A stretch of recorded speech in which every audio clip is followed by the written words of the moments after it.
inside my own world of make-believe. Kids screaming in their cradles, profanities. I see the world through ice covered in ink and bleach. Cross out the ones who heard my cries and watched me weep. I love everything. Fire spreading all around my room. My world's so bright, it's hard to breathe, but that's alright. Hush.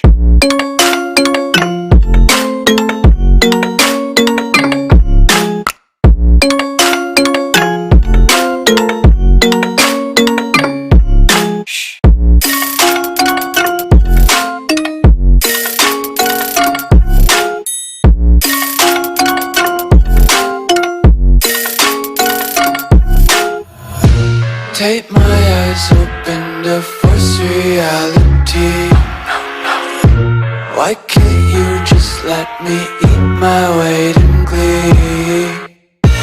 I live inside my own world of make-believe. Kids screaming in their cradles, profanities. Some days I feel skinnier than all the other days. Sometimes I can't tell if my body belongs to me. I love everything. Fire spreading all around my room. My world's so bright, it's hard to breathe, but that's alright. Hush.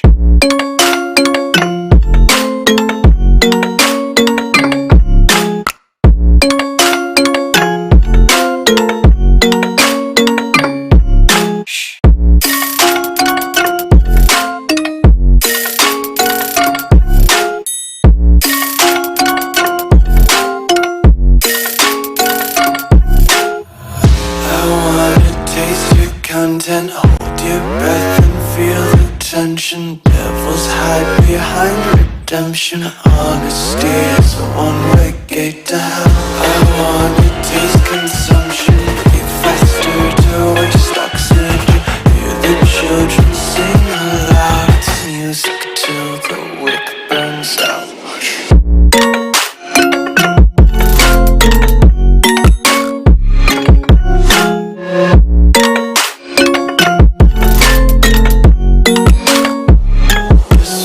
Be carefree lately, yeah. Just picking up daisies. Got one too many quarters in my pockets. Turn them like the four-leaf clovers in my locket. Untied laces, yeah. Just tripping on daydreams. Got dirty little lullabies playing on repeat. Might as well just ride around the nursery and count sheep.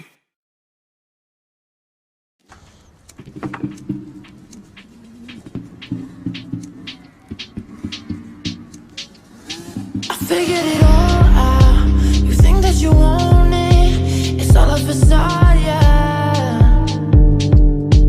You want adrenaline, fuck the consistence, fuck the emotions. I figured it all out. You think that you want it, it's all a facade, yeah. You want adrenaline, fuck the consistence, fuck the emotions, you fully loaded.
just to know what you knew. Restless every time we start locking eyes.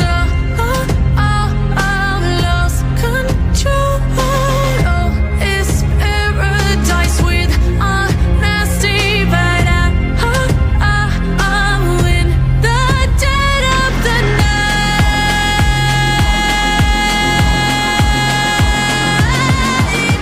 Let the darkness take control.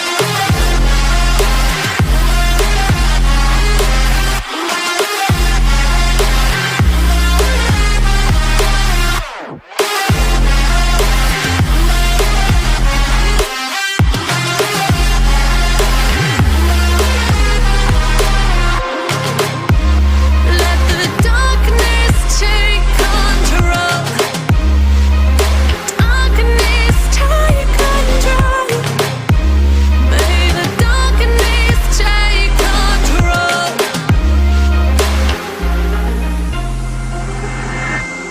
Take me in the smoke, breathe me in and let me go. Sink to your heart to find you. Open up your eyes. Hello and welcome to Day 13 of the Howling eSports League Season 1, presented by the Howling eSports organization. Today, we have two matches with big playoff implications coming down the pipe for you. Galactics look to keep their hopes alive against Lethal Rage, followed by MON looking to improve their chances against the Titans in Laganma. In the virtual casting booth, I am Jarl Krieger, alongside my friend and colleague, Brian Baymax Custer. Thank you for that fantastic introduction. As always, Mr. Jarl Carl, it is a pleasure to be here with you, casting for Howling eSports League.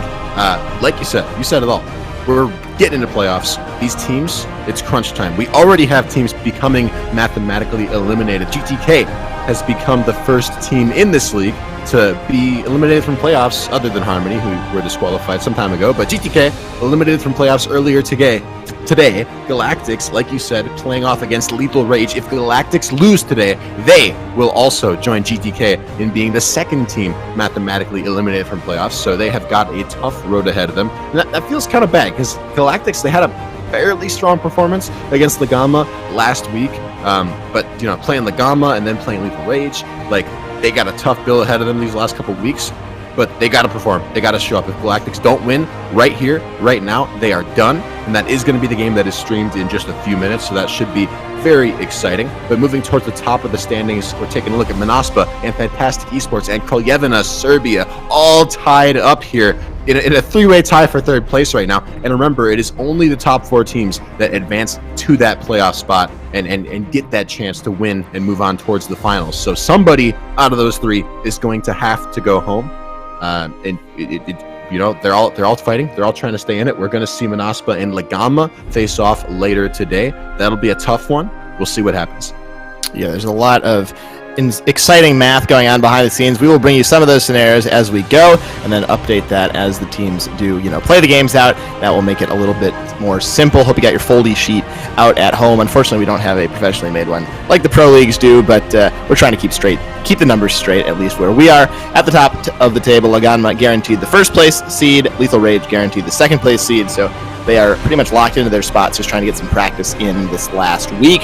And like you were saying, Mimic, somebody's got to go home. That is how the math works today. Monospa, they have a slight lead right now just because they have an extra game in hand. If they win this game, they'll be one game ahead of Fantastic Esports and KS.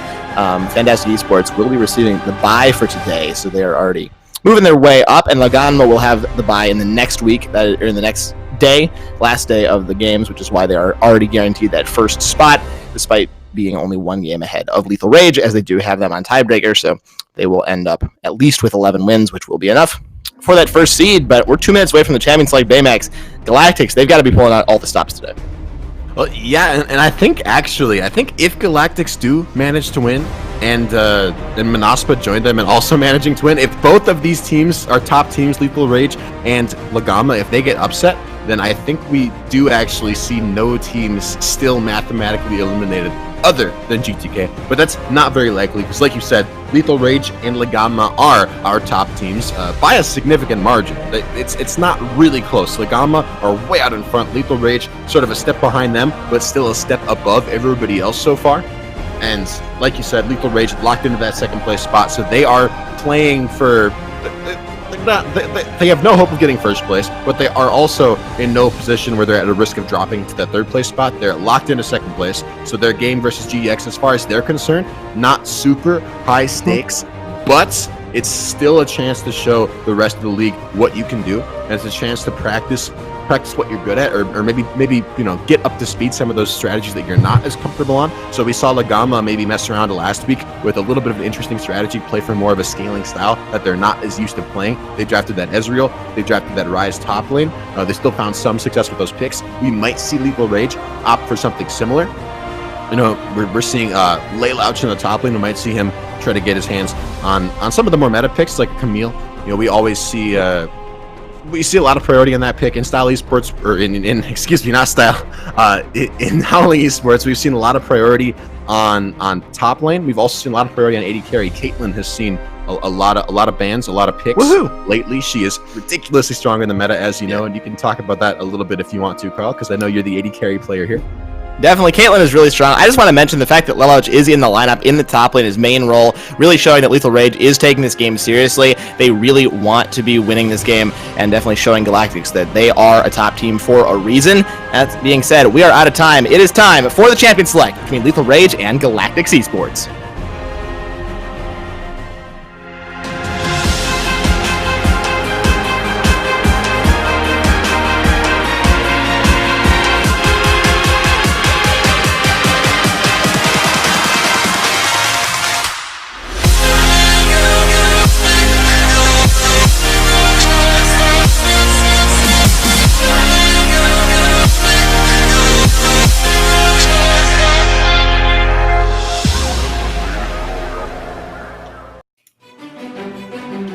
Welcome to the Champion Select, everybody. First man already coming through. It is the Akali taken off the table. No carry potential there for Pantoufle or Jakul.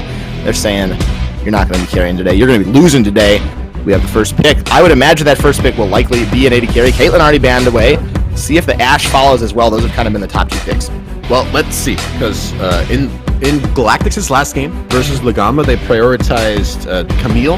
They had an aggressive early game with the Camille set. I think those were locked in relatively early on. Azir as well. I think those were the first three picks that Galactics went for. They might go for something similar. The Camille is still open if Lethal Rage does not opt to pick it up. Even if they do, there's the Ashe. So not a bad answer in my mind would be a Camille, maybe the set as well. I think that they worked out relatively well for Galactics, and this late in the season is not the time when you want to be shaking things up too much. Those are strong picks that are totally viable, but alternatively, you could put a little bit more focus on that bot lane, on answering the Ashe. Jhin has actually seen a lot of rising priority lately. I've seen a ton of him in solo queue. He did get that little bit of a buff in patch 10.16, I think. They increased his crit damage to towers, if I'm remembering correctly. So true, helps him with a little bit of that bot lane pressure, helps him with pushing. He's also synergizes quite well with a lot of supports that are strong. A lot of those enchanters that set up for his W just fantastically. So the Camille, though, not getting picked up by Galactics. They're favoring that Jhin and that set, and it's actually going to go over into the hands of Laylouch in the top lane for Lethal Rage. I'm not sold on this Jhin pick, Baymax. It has been rising in popularity. I don't think it's risen far enough to be worth the first pick. On red side, I think you probably could have picked it where this Renekton was, gone for the Camille instead, potentially, if you wanted to take that away. I think giving that over to Lelouch, the star player for Lethal Rage, a little bit questionable in my mind. Renekton is more than a little counter. More than look at Lethal Rage's comp right now. It's Ashe is insane. Like you said, I like Jhin, but Ashe, in my mind, clearly a step above Jhin in the priority. Camille and Galio, that's Thunderdome. Galio is really strong mid lane on his own right now. Camille is really strong top lane on her own. And together, those champions make up the famous Thunderdome. You know it, I know it. Camille goes in with the hook shot, followed in with the hero's entrance from Sinulets, and boom, it's lights out for probably all of Galactics, especially if they have an immobile AD carry like a Jhin who can't get out of all that crowd control. So your point is very well taken. We've got a Yone locked in for Lethal Rage. I think this is going to be a Galio support, Baymax. Nidalee in the jungle and the Yone in the mid to counter out this Corki. We've seen this a couple of times, I think, from Sinulets. I think this was the first time we saw the Yone. Yeah, Sinulets is the one that went 17-0. Same matchup. Yeah. Oh my. Wait a minute. Is it? Wait. Was it versus Galactics? It was against the Corki. It wasn't against Galactics, but it's the same. I was going to say that. I don't think it was that long ago. Okay. I mean, Simulets, this is the guy, you're right. Simulets is the guy that went 17-0 on this Yone pick. Also into a Corki. I'm not 100% on that one, but if you are, then I'll run with it. I'll run with it. We're also being told that I think it was versus Kolyevina that this happened, and I think that might be right. Simulets definitely proved a little while ago, I think that was last week, that he can play the Yone pick in a big way, and Galactics didn't feel the need to take that away from him. They do have an Alistar, which I think can be a pretty good answer. In fact, scratch the Alistar. Like, the Alistar, yes, but a lot of Galactics champions, the Renekton, the Set, the Alistar, these are all champions that generally, if you're somebody like a Yone or a Yasuo, sort of a low HP, high damage melee champion, you don't want to stay on top of those champions. You're normally not looking to pick a fight with bruisers. You're looking to pick a fight with squishy champions, like an AD carry, like a Corki. There's a lot of tools Galactics have to sort of keep Simulets at bay, but still, the Thunderdome is a huge engaged tool, right? Yeah, it certainly is. I like this draft a lot from Lethal Rage. I think they played it very smartly, essentially dodging all of the bans, right? The mid lane bans didn't do anything right onto the Yone, which we know he is very comfortable on. I mean, you could argue maybe he wanted to play the Syndra, but I'm not really buying that. They still got a top tier AD carry, and they dodged both of the support bans by just flexing the Galio into that support position. I think they played very smartly around the bans and the draft coming out from GX. Yeah, maybe there's some, theoretical counters to Yone, but he's still so new, right? This stuff isn't completely established. I think he still is in a good position if he gets ahead in the mid lane to completely pop off. This champion's kit, once he gets ahead, is just wild. He can do so much damage. Maybe you can headbutt him away, but hey, he's just going to be zooming out of the fight again, right? Back to where he used to be. So I think Lethal Rage is in a good place. I think the bot lane is stronger as well. The Jhin plus the Alistar, both champions that have received, minute buffs recently in the last couple of patches. They're kind of rising in priority, but I just don't think they're anywhere close to the level that the Ashe is. She could get caught out a little bit in this game. There is a lot of ways that she can get blown up, but she has carry on her with that taunt. I think there'll be enough peel, bit of a heal as well from the Nidalee in the jungle. I think Lethal Rage is doing very well so far. I would agree, although one potential problem I have with Lethal Rage's team composition is that they have no real front line. Probably the only tanky member of this team is like Galio can build tank and probably will if you're looking at a support Galio, but on a support budget, it's going to take a lot of time before Korea ends up getting those tanky items before he becomes difficult to kill. And if he gets behind, he basically will never be difficult to kill. And when you're looking at what Galactics are bringing to the table in terms of their team composition, they have damage across the board, so many ways to dish out the hurt onto Lethal Rage, and Lethal Rage have nobody to soak up that damage. It's sort of Lethal Rage trying to pick a fight, trying to look for a pick on somebody, but in my mind, if the arrow goes wide or if the slingshot, the hook shot doesn't land onto one of those priority targets that Galactics have drafted, onto Pantoufle or onto Dirty Up, then I think Galactics have a really good team comp for sort of kiting out a fight versus a bunch of short range, high damage, low tankiness members or low HP members that Lethal Rage have. I don't think I hate Galactics' team comp that much, although I will give it to you. I think Lethal Rage's comp is still better. I'm not entirely sure what to expect from the Yone, but Sidulitz has done very well, exceptionally well on the pick before. I think Camille is ridiculously strong, and she's a good pick always. She's fantastic even without the Galio. Throwing the Galio, that's an insane mid-game team fight from Lethal Rage. Kanavi Karsa on the Nidalee. I actually like Nidalee a lot. I think she hasn't seen that much priority in competitive for a variety of reasons. She's not that good of a team fighter, but she is great at getting pressure early on in the game. She's a good skirmisher in the jungle. She's also very maneuverable and hard to track down, hard to keep tabs on. And so a great jungler just for exerting pressure early on into the game and trying to control the map, which Lethal Rage are going to be looking to do because they do have such a strong team fighting team. The Nidalee can sort of set up for them with that map control. I think the Nidalee is really the only thing I would actually question in this draft. I don't hate the pick either. I'm just imagining in this comp that had a Zac instead of a Nidalee, I think would be a lot stronger. Obviously they're kind of playing in carry style. They're a very strong team. They want to get ahead. I think the risks that we were kind of talking about earlier are there, though. If they don't get as far ahead, I think their 5v5 team fight is probably worse than Galactics if they're even.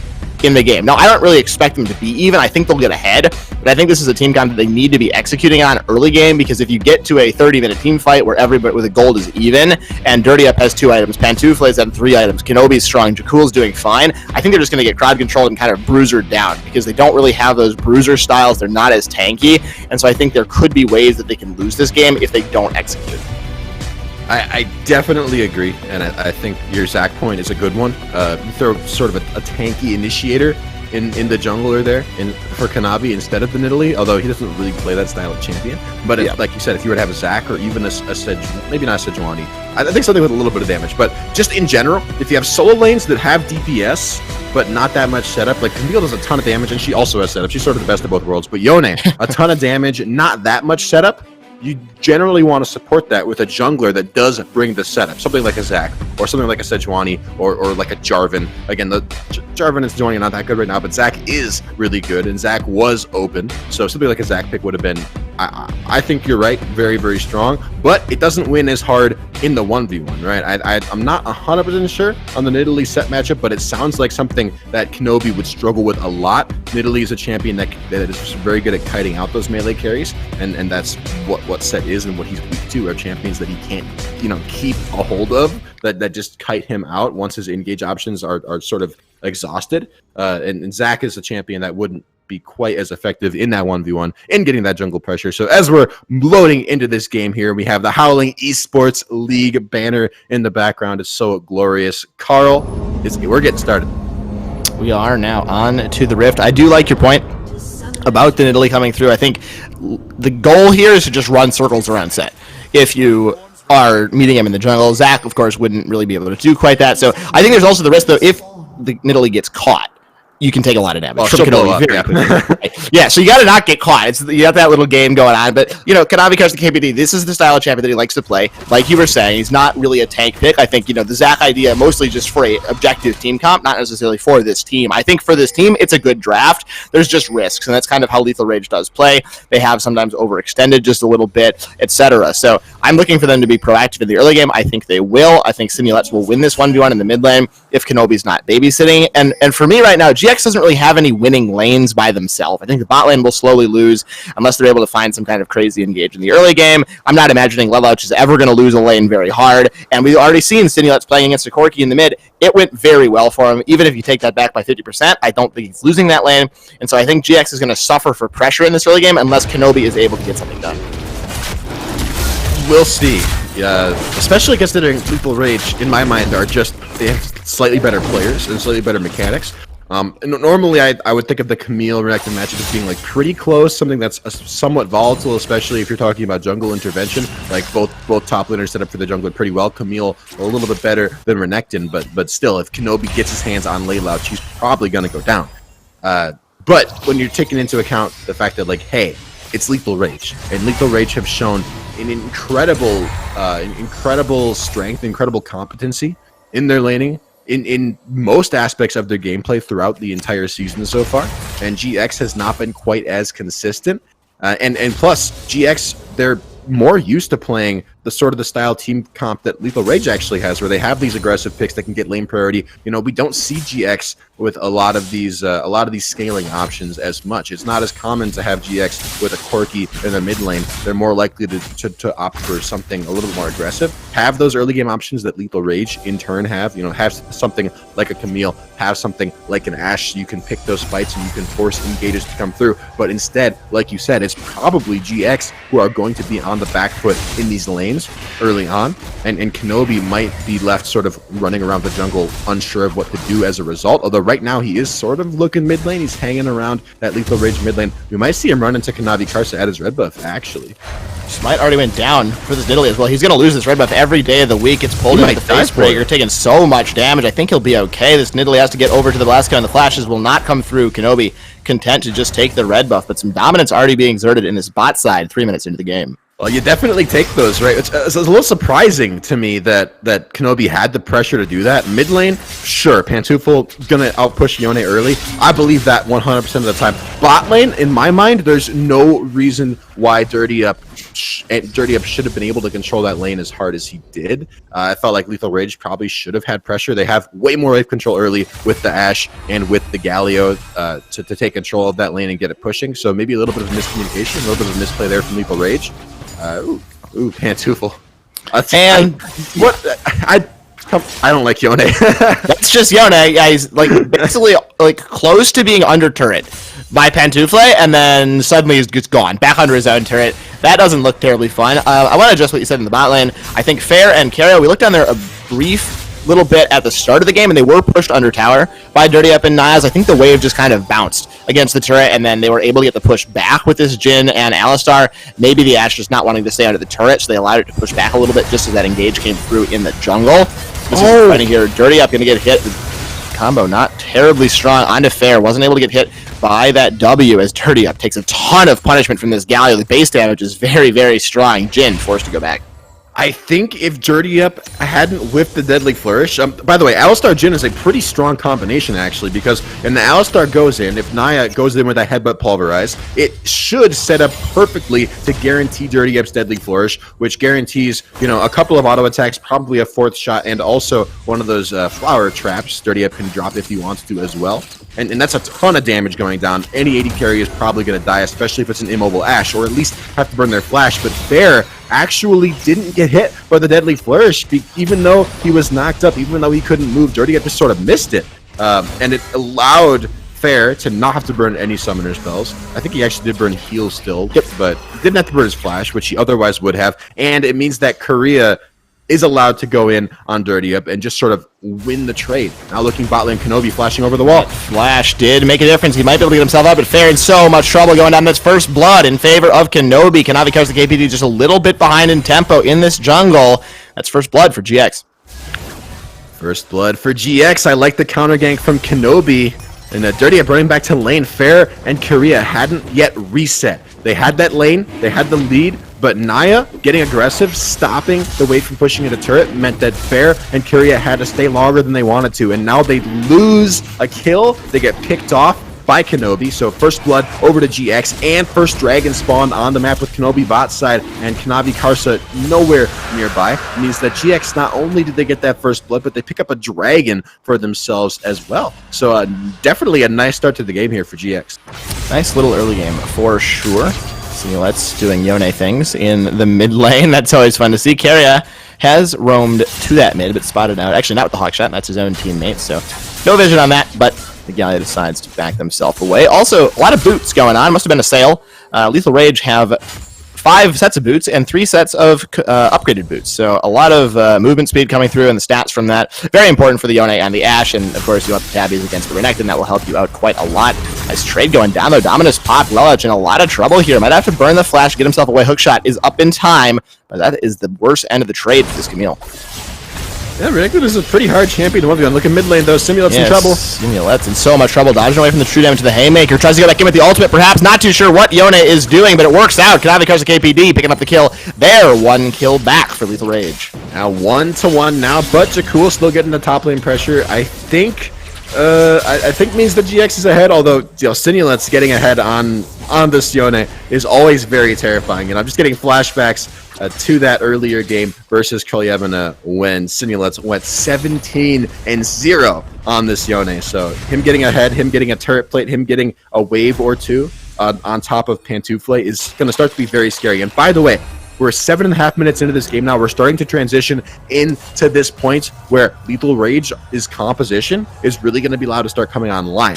Lethal Rage is a composition that is pretty dependent on ultimates for skirmishing and for team fighting, right? They need that the Enchanted Crystal Arrow from Fair is huge. The hero's entrance, the follow-up on Leilouch's hookshot is huge. The ultimate from Simulette's is absolutely massive, and these tools were not online earlier, so it's not that surprising. GX got a little bit of a lead. Ooh, Fair getting engaged again. Yeah, Fair in some trouble in the bot lane. Kenobi does have the showstopper available. That is so much CC. Fair no way to escape. A successful second gank. Kenobi coming up successful. Yeah, Fair had no flash after earlier on when he died the first time, so it's easy pickings, right? Kenobi running down through that tri-bush. It's not warded. No lane pressure from Lethal Rage, and this bot lane is just bleeding big time Actually, Fair keeping up in CS relatively well, but Dirty Up now sitting on 2 assists. But both kills so far have actually gone over to Kenobi, which is going to give him the ability to influence the rest of the map. But a nice headbutt pulverize to start off this fight. Then you can see the taunt, the Shield of Durant from Keria is actually just going to go a little bit wide, not quite connect to Kenobi. I think if it had, maybe Fair would have been able to walk himself out of there, but it didn't, and he couldn't. Baymax, that's the solo kill. Sinulets, he doesn't even have very many items, already styling on Pantoufle. I didn't expect that to turn into a kill. I was watching the start of that trade, and I was like, ooh, Pantoufle might have to recall after this. And then all of a sudden, Sinulets just whipped onto his face and finished him off with that ultimate. So, props to the Sinulets. I think maybe Pantoufle not respecting the Yone the way he should. Like you mentioned in the draft, it is a newer champion. I know I'm not still totally familiar with everything that he can do and when his power curves are. Looking top lane though, Naya looking for a gank, a little bit of roam from the bot lane, or a lane swap from GX's bot lane as Jakul now finds himself running up against Fair and Keria while Kenobi starts up this Rip Trail. GX, they have just got their eye on the prize, but bot lane, 2v1. Engaged down there, Jakul, no chance. Rangers focus Fair at turning him into a porcupine. Jakul goes down. Ooh, definitely a misstep there from Jakul. It looked to me like he actually started that fight. I'm not sure how that fight broke out, but that's a 2v1 that you don't want to take, right? If you're GX, you just rotated your bot lane to the top side of the map. You know you want to get your hands on this Herald. Lelouch under turret. Lelouch is just going through all this one. Not too sure how he's going to do that. That's the ultimate. Coming down. Does still have flash. Surviving for quite a long time. Ruko's down, but eventually the Haymaker is a little bit too strong. The Camille, it was a valiant effort. Not enough. Oh! Spear in the midi. Valkyrie straight into it. Pantoufle. That is just unlucky. Okay. Top lane, GX, they find that kill on Lelouch, right? They get the bait onto him, which was honestly just a little bit silly from Lelouch. GX just took Herald. You have no vision topside. Dirty Up is not going to be there by himself. I guarantee you someone is nearby.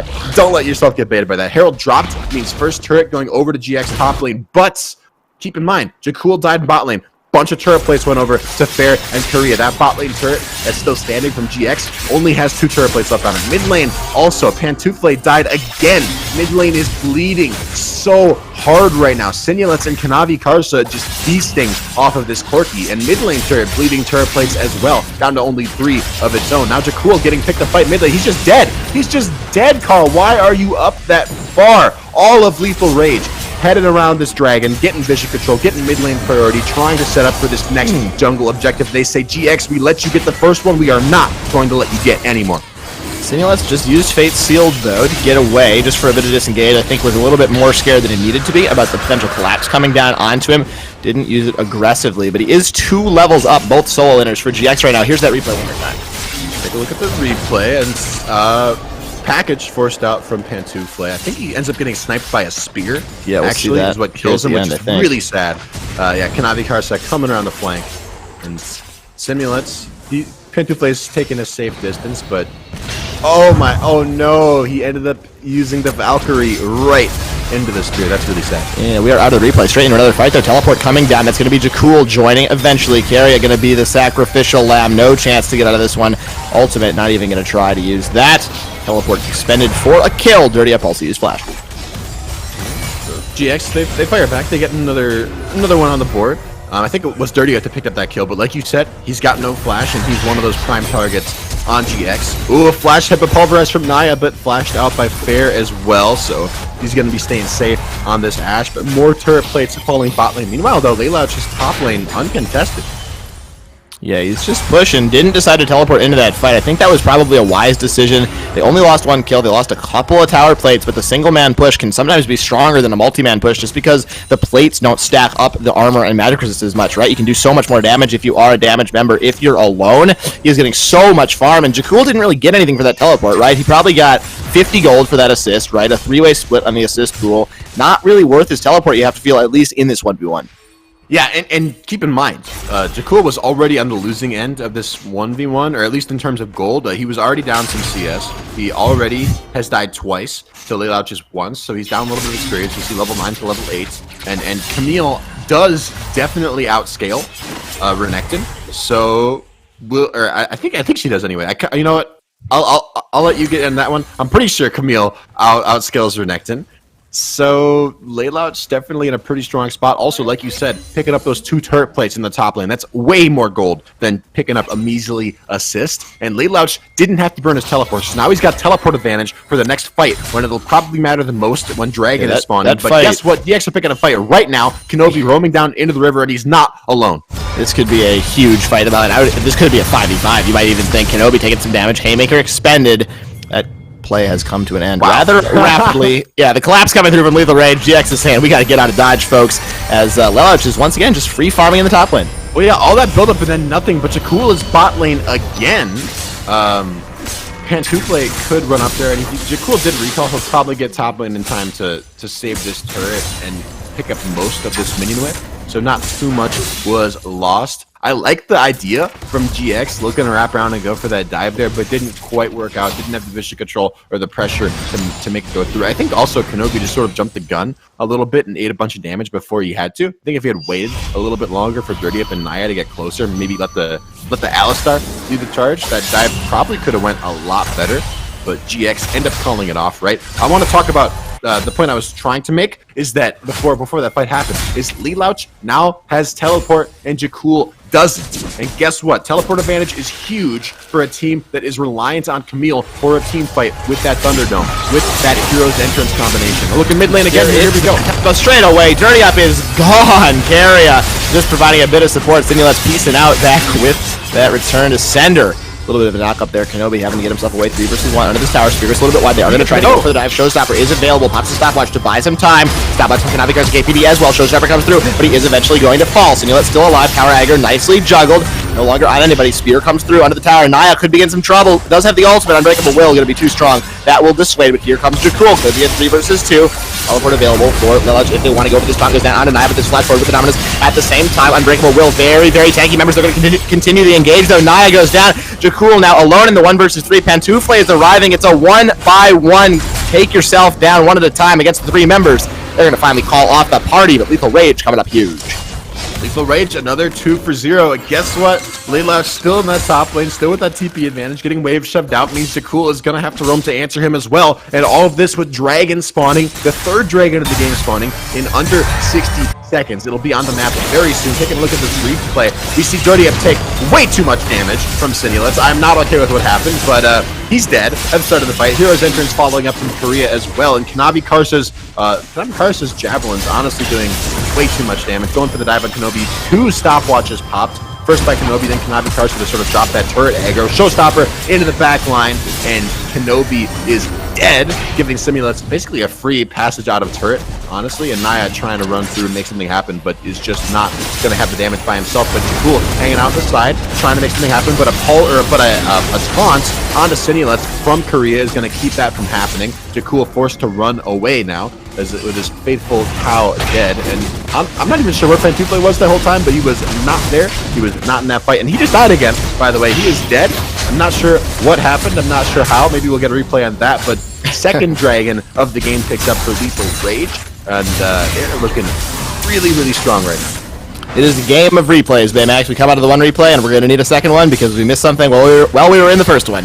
But Pantufle goes down. A nice push in the top lane and the mid lane by GX while they gave away that dragon. So they're not sacrificing completely everything. A little bit of a trade, you could argue. Obviously not worth it, but they're trying to get something back.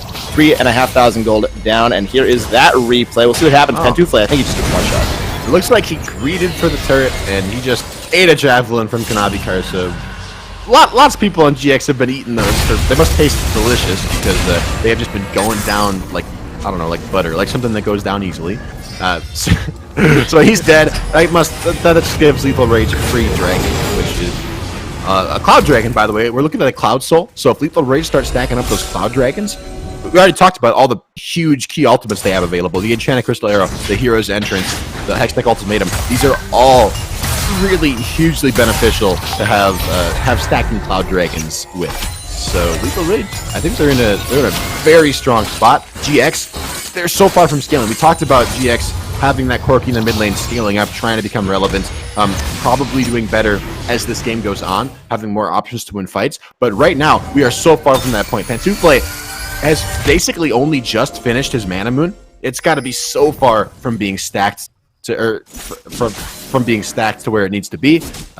He's basically not a champion at this point. He doesn't have any damage. He's squishy. He dies easy. He's total cannon fodder for Simulets. And as I say that, he dies again. Jakul eating one of those javelins top lane as well. You might see a 2v2 Kenobi trying to hang out, keep his top laner safe, but he's been spotted. Members are coming up, and just as you say, he dies easily, gets a one-shot by Simulets in the bot lane. I don't even know if we need a replay on that. I think that's pretty straightforward how that went down. Might see the dive in this tower. Kenobi going to get hit by the hero's entrance. Taunt goes a little bit short. This is going to be the 3 versus 4. Nice interrupt on that. Arrow goes a little bit wide. Lelouch now in some trouble. That tactical ultimatum used. Hookshot out to a bit of safety. It looks like they are just going to be running for the hills with the push is coming through in the other lanes. A successful disengage by Lethal Rage. Very well played. Very well played, because that disengage was everything. GX were committing basically all of their resources to trying to make that team fight come through. They thought they had a flank. They did have a good flank. They had a 4v3. The strongest member of Lethal Rage was not there because Simulets had just gotten that success in the bot lane. But guess what? Because Lethal Rage were able to disengage, because Lelouch had honestly a fantastic Hextech ultimatum into that hook shot. Camilo's so slippery, and he played that very well. Simulets able to get that kill free, able to pick up bot lane turret, mid lane as well. Fair picked up the turret. Now Simulets honestly just getting a little bit greedy. He's going for a trade out to Kenobi by his wolf camp, but he's going to slingshot back to his shadow and be just fine. I don't know if I like that champion card. Fun champ, by the way. I don't know how I feel about that. But I don't know. You He know got wolves too. I do like watching Simulets. By the way, Simulets. I haven't mentioned this yet. I really should have. 233 CS to 148. This man is ridiculously strong on this Yone. A GX now dropping their Herald mid lane, trying to get something on the map, but they're going to get taunted up by Korea. This could be the fight. That's the ultimate fate. Seal goes in. Simulets a nice Valkyrie away. Turdy up trying to get himself away, but he is not going to be able to do so. Goes down immediately. Double kill as well for the Ashe. Fair starting to show up. He is just charging forward against Pantoufle. Jakul as well getting slowed down by these arrows. Another volley running through. Kanavi goes KBD with the spear. Going to go a little bit wide, but Pantoufle Fair on a rampage just shooting down this Corki, saying your flying machine is no match for a good old-fashioned arrow. Coming up huge in the fight. 4 for 1. They can look toward the Baron. I would go further than that. They can look to the Baron. They will look toward the Baron. Started up already by Kanavi Karsa. Only one member of GX alive. Jakul is nearby, but what can he do, right? 10-second death timers on everybody else. Pantoufle dead for a long time. Dirty Up has spawned. Naya has spawned, but the Baron is already dead. So much DPS from Lethal Rage to just burn down any objective, jungle monsters included. We see a replay on this fight. Korea ended up starting it off with a nice Shield of Duran taunt flashing out, giving Simulets the freedom to go onto this backline. A fairly nice package, actually, from Pantoufle to try to look for some sort of a disengage, but it's just not nearly enough. Lethal Rage don't care. They are so far ahead, and those Ashe auto attacks sort of kite down. It's impossible to run away from an Ashe, especially if you're just a Corki. All you got is that Valkyrie, and you just used it. So a killing spree for Fair. Although looking top lane, GX are able to trade at least one kill back as Lelouch gets a little bit too aggressive and get picked off. But Kanavi Karsa just throwing it right back to him, picking up Dirty Up. Yep. That's the trade. 1 for 1. Lelouch goes down. A lot of resources committed again to the top lane, but the Dragon is spawning. Baymax is on the map. This surely is going to be sole point now for Lethal Rage. There's no chance for a contest. Yeah, and I think that's why Lelouch felt like he had so much freedom to go to that top lane, is he's like, listen, nobody can kill me 1v1. If GX send 2 members to me, that's fine. I'll die, and guess what? We'll get our 3rd Dragon of the game for free. I'm not even worth that much. I'm 0-2-0. This seems ambitious, though, Baymax. We got a fight on Jakul. Can he come up with a win against Fair? Yes, he can. Just a little bit too aggro there by the 80 carry from Lethal Rage, but the Dragon does get picked up. Yeah, Lelouch might be 0-2, but you know who's not 0-2? Fair. He just gave up a little bit of shutdown gold to Jakul. It probably won't end up mattering too much, I hope, for Lethal Rage, but that is definitely a win for GX. And Fair invested his heal into that 1v1 as well, which means that's one less safety tool that he's going to have in any other team fight that ends up breaking out here. Although Baron isn't on the map, won't be for 4 minutes. Dragon just got picked up, so by the time there's any major objective in play, Fair should have that heal back off of that cooldown timer. So it shouldn't end up mattering too much. We'll see. Lethal Rage, I think we're at the point of the game where even though Lethal Rage are very strong, they can look sort of harass out these outer turrets, but they're probably going to struggle to really break into GX's base once this Baron buff runs out. They're sort of reliant on it to push unless they can start fights, and they're looking to start a fight. fight has kind of begun. Oh, Lelouch going very aggressive, expending the flash, trying to get onto Dirty Up. He is succeeding in that objective. That is the AD carry taken down almost immediately. Camille not trying to get himself up, and Naya is gone. Lelouch did die in the end. Field goal coming through on the Enchanted Crystal Arrow, so I think that will spell the end of this fight right now, but that is the inside track on the mid lane as well for Lethal Rage. 2 for 1 and the push. That was a 3v5 for Lethal Rage, and they still picked up 2 kills. It was only Lelouch, Kanavi, and Korea that were in that fight. Now Sinulets looking for a fight of his own, a 3v5 of his own, or a 3v1. He just picks up that kill for free.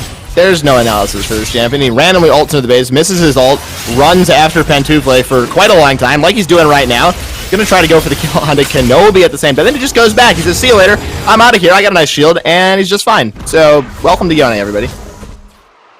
Just fine. Pantoufle's not fine, though. He is saying nothing about this is fine.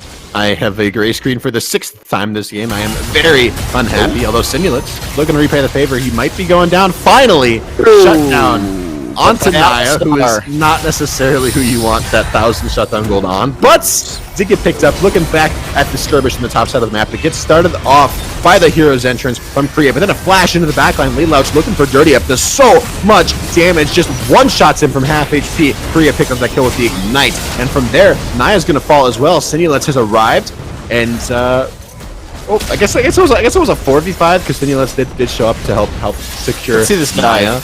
Yeah, looking at the dive, Sinulets going and he misses everything, but who cares? It does miss the ultimate, but like you said, who cares? He's still right next to Pantoufle, and he is, I don't know, 7-0, 8-0, whatever he is. So he's got enough damage that it doesn't matter if he misses his ultimate, his auto attack is just going to kill everybody.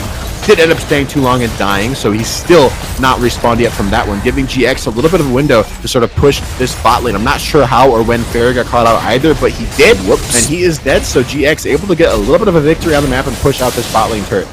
Yeah, Fair definitely having some oops moments. We might have to hold that thought, though. The fight may commence. Not quite alive on the AD carry yet. Could be an odd numbered fight. A lot of damage being traded on Jakul. Top laners both going very low. Naya tanking up in the front line. That's the ultimate from Sinulets, trying to go huge. In the back line, picks up 1 kill. Can he do more before he goes down? No, he can't. Gonna get knocked out of that fight back to his former self. Sani goes down from Kanavi Karsa to buy a little bit of time. Dirty Up very low in this fight. Could go down to a Ludens proc from the Runic Echoes. Lelouch now trying to continue this fight a little bit more. Spear rolling through. Dirty Up taking some damage, trying to fire back from the back line. Kenobi gonna get taunted up very low. The Haymaker not enough to keep him alive. Lelouch now could be on the chase. Hookshot over the wall onto Pantoufle. That's the slow, and the Hexic Ultimatum goes down. Another Javelin landing. Everyone is just heat-seeking today. Double kill for Kanavi Karsa KPD. Dirty Up can do nothing but run for the hills, and he's not going to be able to do it for very long. Gets the shutdown. That's a nice bit of gold in his pocket, but the ace comes through. Lelouch picking up the kill. That feels so bad for GX. It almost looked like it was going to be a good fight. There were low health bars on a lot of Lethal Rage, but guess what? GX found out the hard way. This is not a composition you can easily run from. Let's start out the fight. A nice head of Pulverize from Naya, getting some low health bars, getting some crowd control. Sinulets, though, out of the backline, almost one-shotting Dirty Up, finding a kill onto Jakul as well. He's low, but he's done his job, and that entire time, Naya was left in the front line, tanking up the other 4 members. And Lelouch going over the wall with the hook shot, trying to keep the fight going. He's forced to sort of play it a little bit slow. Dirty Up's crits do hurt a little bit, but not that bad. Kenobi left in the front line, trying to fend for himself. Gonna drop to Kanavi Karsa, and then Lelouch with a hook shot. Still has the Hextech Ultimatum. Gonna use it to keep him in place. Dirty Up is the last one standing. He's got nowhere to go. He's looking for a 4th shot. Not gonna quite die before he gets that one off, so he gets at least 1 kill traded back, but still a 5 for 1 in favor of Lethal Rage. Another 1-team fight, and now Dragon started up again by Sinulets. He is sort of by himself in this pit, but Jakul is going to force him out of that pit. Soul Dragon is up. A late response here by Lethal Rage, I would say. Certainly. Gonna have to go over the wall. Can he go over the steal? Yes, he can. That's the soul picked up by Kanavi Karsa KPD. Very, very clean on this one. The fight does commence. Sinulets picks up the kill on the Jhin before he does go down. Didn't have ultimate. Used it already earlier, so he does fall. Carrier gonna fall at the same time. This fight's not going well for Lethal Rage. They're gonna have to extricate themselves from this situation. Kanavi Karsa KPD going down as well. It's just for the hills, scratching his head, saying, team, what went wrong? This could be barren for GX. Well, we're reaching the part of the game for Lethal Rage where those Bruiser frontline members of GX we were talking about, the Renekton, the set, they are getting harder for the damage dealers on Lethal Rage to kill. Basically, Sinulets and Lelouch can't handle these guys by themselves. They need Fair, and Fair was cut off from the rest of that fight. the entire time. He just didn't have the mobility to get there, to get to that pit, right? Kanavi went over that wall. Simulets was already there. Lelouch going forward with the hook shot, and Fair was just left by himself. He said, guys, I can't walk up. I'm being zoned. Please help. And Dragon did go over, but the fight was a win for GX. And now GX, they get their hands on that ace. They get their hands on the Baron as well, or maybe not an ace, it'd be a 4 kills. I think Fair did live. You see the fight replay. Nice smite steal to secure that Dragon. Simulets finding a kill on Dirty at the ball, but he's going to go down. Look at Fair all the way over on the other side of that fight, just now getting anywhere close to the pit. And guess what? All of Lethal Rage is dead. The fight is already lost, so he's just got to nope on out of there. He's got nowhere to go. He's got nothing he can do. And so Lethal Rage fighting a little bit scattered, I think disrespecting the front line from GX, thinking they had more damage than they did. But, you know, Nidalee, Yone, Camille, these are all champions that have high damage, yes, but they are squishy, and they are not that great at shredding tanks, especially if Senulets is dead. He is sort of the only one of those 3 champions that can really excel at finding those front line, those tanky members, the Alistar, the Set, the Renekton. And so if he's dead, it's only fair. And Simulets died early on in the fight. He traded himself for Dirty Up. That's not a terrible trade, but that's not a great trade, right? He was 10-1. 10-1 for 1-6 or 2-6, not really worth it. Although Lethal Rage back with all 5 members on the map. They're looking for a fight. A teleport coming in, though. They are going for the fight. That's the baggage with the taunt onto Pantoufle. Gets blown up immediately. The fight will continue. Jin firing back with the curtain call. A nice dodge, actually, with that hero's entrance. Sure, it wasn't delivered. That's the ultimate fate sealed onto Dirty Up. It may just be that Jakul has died. The GA is available on Simulets as well. He cannot possibly go down. Dirty Up did fall in the end to Simulets. He had ultimate for this fight, and that proved to be very important. Lelouch into the base. Technical ultimatum has been issued. Kenobi going to be going down Haymaker just to buy a little bit of time, but it's not going to be enough to get anything else done. They're picking up the kill on him, and it is a 5 versus 1 push. They're going to be killing the tower.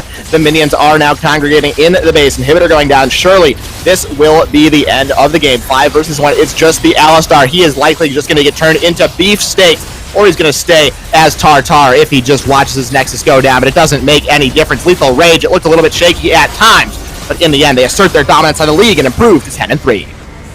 Just like that, when you thought GX had a glimmer of hope, they had a chance in this game, ripped away from them. Lethal Rage, despite not getting their hands on that Baron, are able to push to look for the end off of a team fight that was actually started by Galactics. So maybe a little bit of an oversight there from Galactics. They pick a fight that they can't quite win. I think they got a little bit too aggressive. They were feeling good after that Dragon win, after that Baron. They were like, we win a fight, we can close out the game. But you got to win the fight. You can't overforce it. And Fair was able to dish out that damage on the Ashe. Lethal Rage pulling out a win. Like you said, it wasn't perfect. It wasn't the most clean of games, but a win is a win. And that means that Galactics are, unfortunately, they're kissing their playoff dreams goodbye. Yep. They will be not making the playoffs. Unfortunate commiserations to them. But sometimes that's just how the cookie crumbles. Somebody has to lose, and somebody has to win. And in this game, it was Lethal Rage, led by Kanavi Karsa KPD on the Nidalee. We're going to step aside as we prepare for an interview with Kanavi Karsa KPD on the Nidalee. We'll be back in just a few minutes. Don't go away.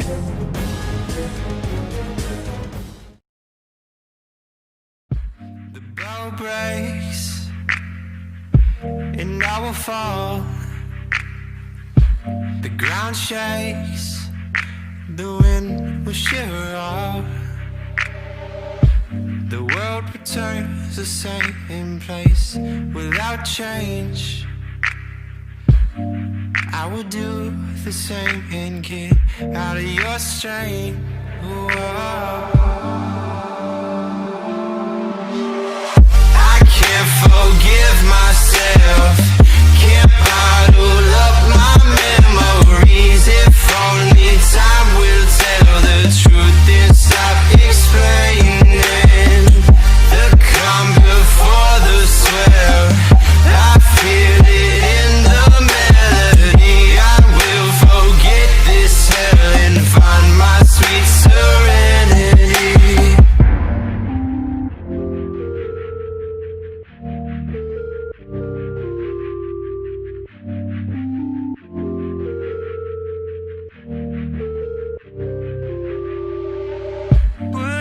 Ignore the world at war. Just escape into a universe of senses. The world world returns the same place without change, I would do the same and get out of your strength. I can't forgive myself, can't bottle up my memories. If only time will tell the truth and stop explaining the calm before the swell. I feel it in the melody. I will forget this hell and find my sweet serenity. I can't forgive myself, can't bottle up my memories. If only time will tell the truth and stop explaining the calm before the swell. I feel it in the melody. I will forget this hell and find my sweet serenity. Find my sweet serenity. Find my sweet serenity. Find my sweet serenity. Find my sweet serenity. Find my sweet serenity. Find my sweet serenity. Find my sweet serenity. Find my sweet serenity.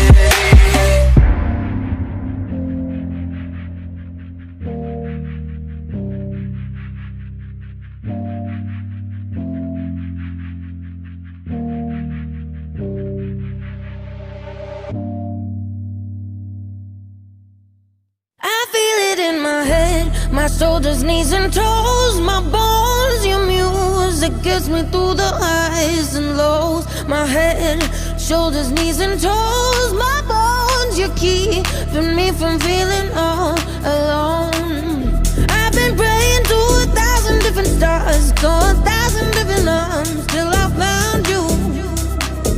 I've been chasing by 1,000 different hearts, so 1,000 million hours. Now I found you. My nights will never be the same again. I got you running through my veins. I feel it in my head, my shoulders, knees and toes, my bones. Your music gets me through the highs and lows. My head, my shoulders, knees and toes, my bones. You keeping me from feeling all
alone.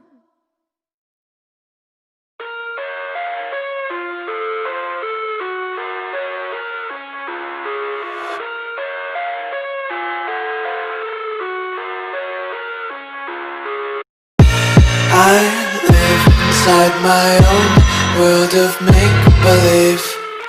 Kids screaming in the cradles, profanities.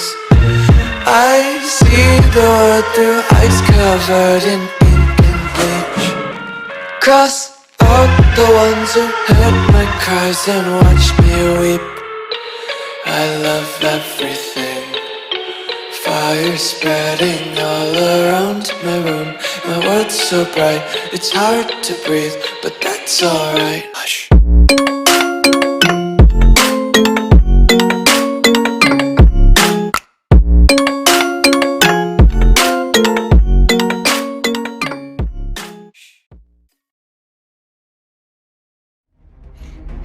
Welcome back, everybody, to Day 13, Howling eSports League Season 1. We are in the post-game discussion after Lethal Rage's win that knocked Galactic eSports out of contention for playoffs here in Season 1. We are now joined by Kanavi Karsa KPD, MVP from that game on the Nidalee. How's it going, sir? Congratulations on the win. Hello, everyone. It feels good to win, actually, because we hope that we can get the tiebreaker for first place. And hopefully Lauganma loses one game, so we can actually bring it back. They haven't lost the game yet. I mean, they had those 2 forfeits, but so far Lauganma have looked just disgusting. So counting on them to lose a game is a little bit, it could happen, I suppose. I mean, they can have another one. They could, yeah, they could. They could not. They could not have their top laner again. That could happen. I'm gonna ask you a couple questions. Thank you for being here. Congratulations on the win. My pleasure. I want to talk about the Nidalee pick because that was something that Carl and I were sort of arguing about in Champ Select. I liked it a lot. He didn't hate it, but he had some criticisms of it. He said he thought, maybe it should have been a Zac instead. Why did you pick the Nidalee? What were you thinking? Why Nidalee over anything else? We pretty much just needed the AP damage in our team, and Nidalee could be just fine into the set, because Nidalee can farm a lot faster than on set and can get a huge advantage. Okay, that makes sense. You're not feeling the full AP Zac? Not really. Maybe, who knows, in the future? I'm just saying, take Conqueror and Zac, you build Runic Echoes, Zanyas, Liandry's, and Deathcap, yeah. Maybe Deathcap might be, a optional. little bit too much. that might be something that only I do, but okay. Yeah. So pick Nidalee because it basically outpaces the set. I like it. That's basically what I said. So I'll take credit for that one. Carl. Okay. Okay, Max. Pretty much any AP pick would have been just fine here, but Nidalee is one of my comfort champs, so why not pick it? Okay. I'll get one more question for you, if I can think of one on the spot right now. And that question is going to be, how do you feel about, sort of where you are as a team right now? You mentioned to us before we went live that you felt like you've been sort of getting stronger, that you used to lose to teams like Manaspa pretty consistently, and now you're doing better. Tell me a little bit about that. Just practicing in general is a bit hard for us because we are not really on the same page when it comes to schedules. So whenever we get the time to play, we just try to make the most out of it and just focus on the game as much as we can. Okay. Hopefully, we would be able to play even more than we are already doing. So that would be great. Practice. When you Absolutely. can. When you can. Okay, I'll throw it back to Carl. Thank you, Mr. Sounds good. Kanavi Karsa. I appreciate it. He'll ask you another question or two, and then we'll be done. Could be, yeah. We got some more questions coming up. This is the interview, after all. That's what that's for. Practice is always good. I want to ask you a couple things about the upcoming playoffs as I throw my pen across the room. Do you, out of Monospa, Fantastic eSports, and Kraljevina Serbia, do you have a preference of a team that you would want to play in the semifinals? Do you really care? Are they all, what are your thoughts about those 3 teams that you might have to go up in the early rounds? I mean, they're decent teams, but in the end, we won against them. The only team that we lost a game to besides Lauganma, I think, was GTK, and that game was completely our bad because we fucked up the draft and then we played badly. Okay, makes sense. So you're not scared of any of those three, is what it sounds like. Yeah. A team you might be more scared of is Lauganma, likely the final matchup if everything kind of goes on seed and based on how we've seen. You said before you're looking forward to that best of 5. I'm also very excited about it. Kind of, what are your thoughts about going up against Lauganma? What do you feel like you've learned from those previous 2 defeats? How we should draft against them is the first thing that we have learned a bit better in the recent times, because we didn't know exactly how they can flex champions, how they can't flex champions, and what they usually pick, and what they can and cannot play. And I think we have a better grasp of the champion pool that they have now. Okay, sounds good. Well, I very much look forward to that, and I hope that's the final that we end up getting to see. I think it would be a real treat for everybody. But congratulations again on the win. Thanks for doing the interview, and good luck going forward. My pleasure. Thanks, guys. Absolutely, and very enlightening interview. Lethal Rage improving to 10-3. One more game to go. See if they can end out the split, or the season, I should say, 11-3, going into the playoffs with that second seed. So we're going to take a break once again as we set up for game number 2 of the day. It's going to be Monospa taking on the top team, Lauganma. After a short break, we'll be right back.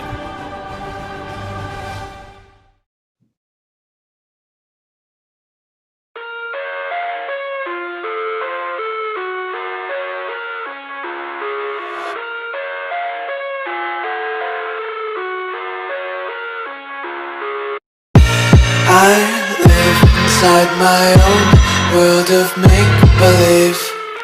Kids screaming in their cradles, profanities.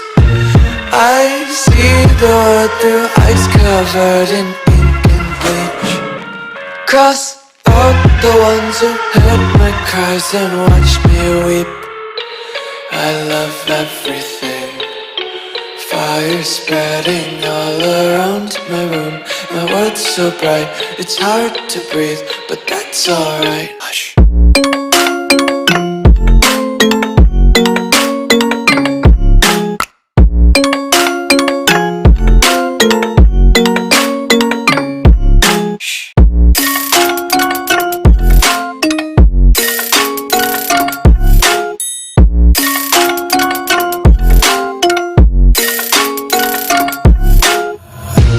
Tape my eyes open to force reality. Why can't you just let me eat my weight in glee?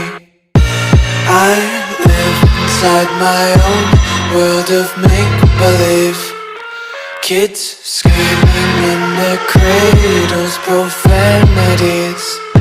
Some days I feel skinnier than all the other days. Sometimes I can't tell if my body belongs to me. I love everything. Fire spreading all around my room. My world's so bright, it's hard to breathe, but that's alright. Hush.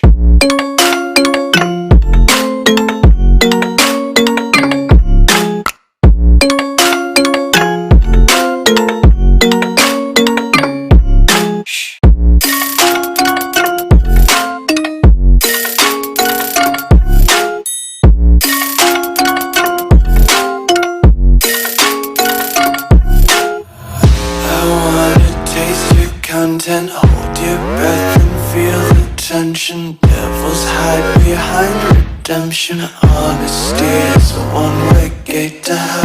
I wanna taste consumption. Breathe faster to waste oxygen. Hear the children sing aloud. It's music till the wick burns out.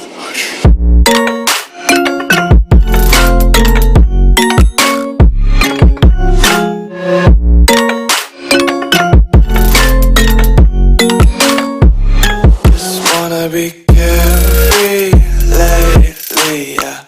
Just kicking up daisies. Got one too many quarters in my pockets. Count 'em like the 4-leaf clovers in my locket. Untied laces, yeah.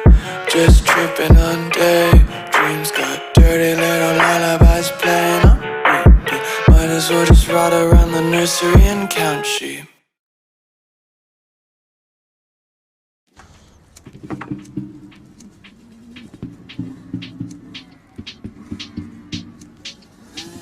figured it all out. You think that you want it, it's all a facade, yeah. You want adrenaline, fuck the consistence, fuck the emotions.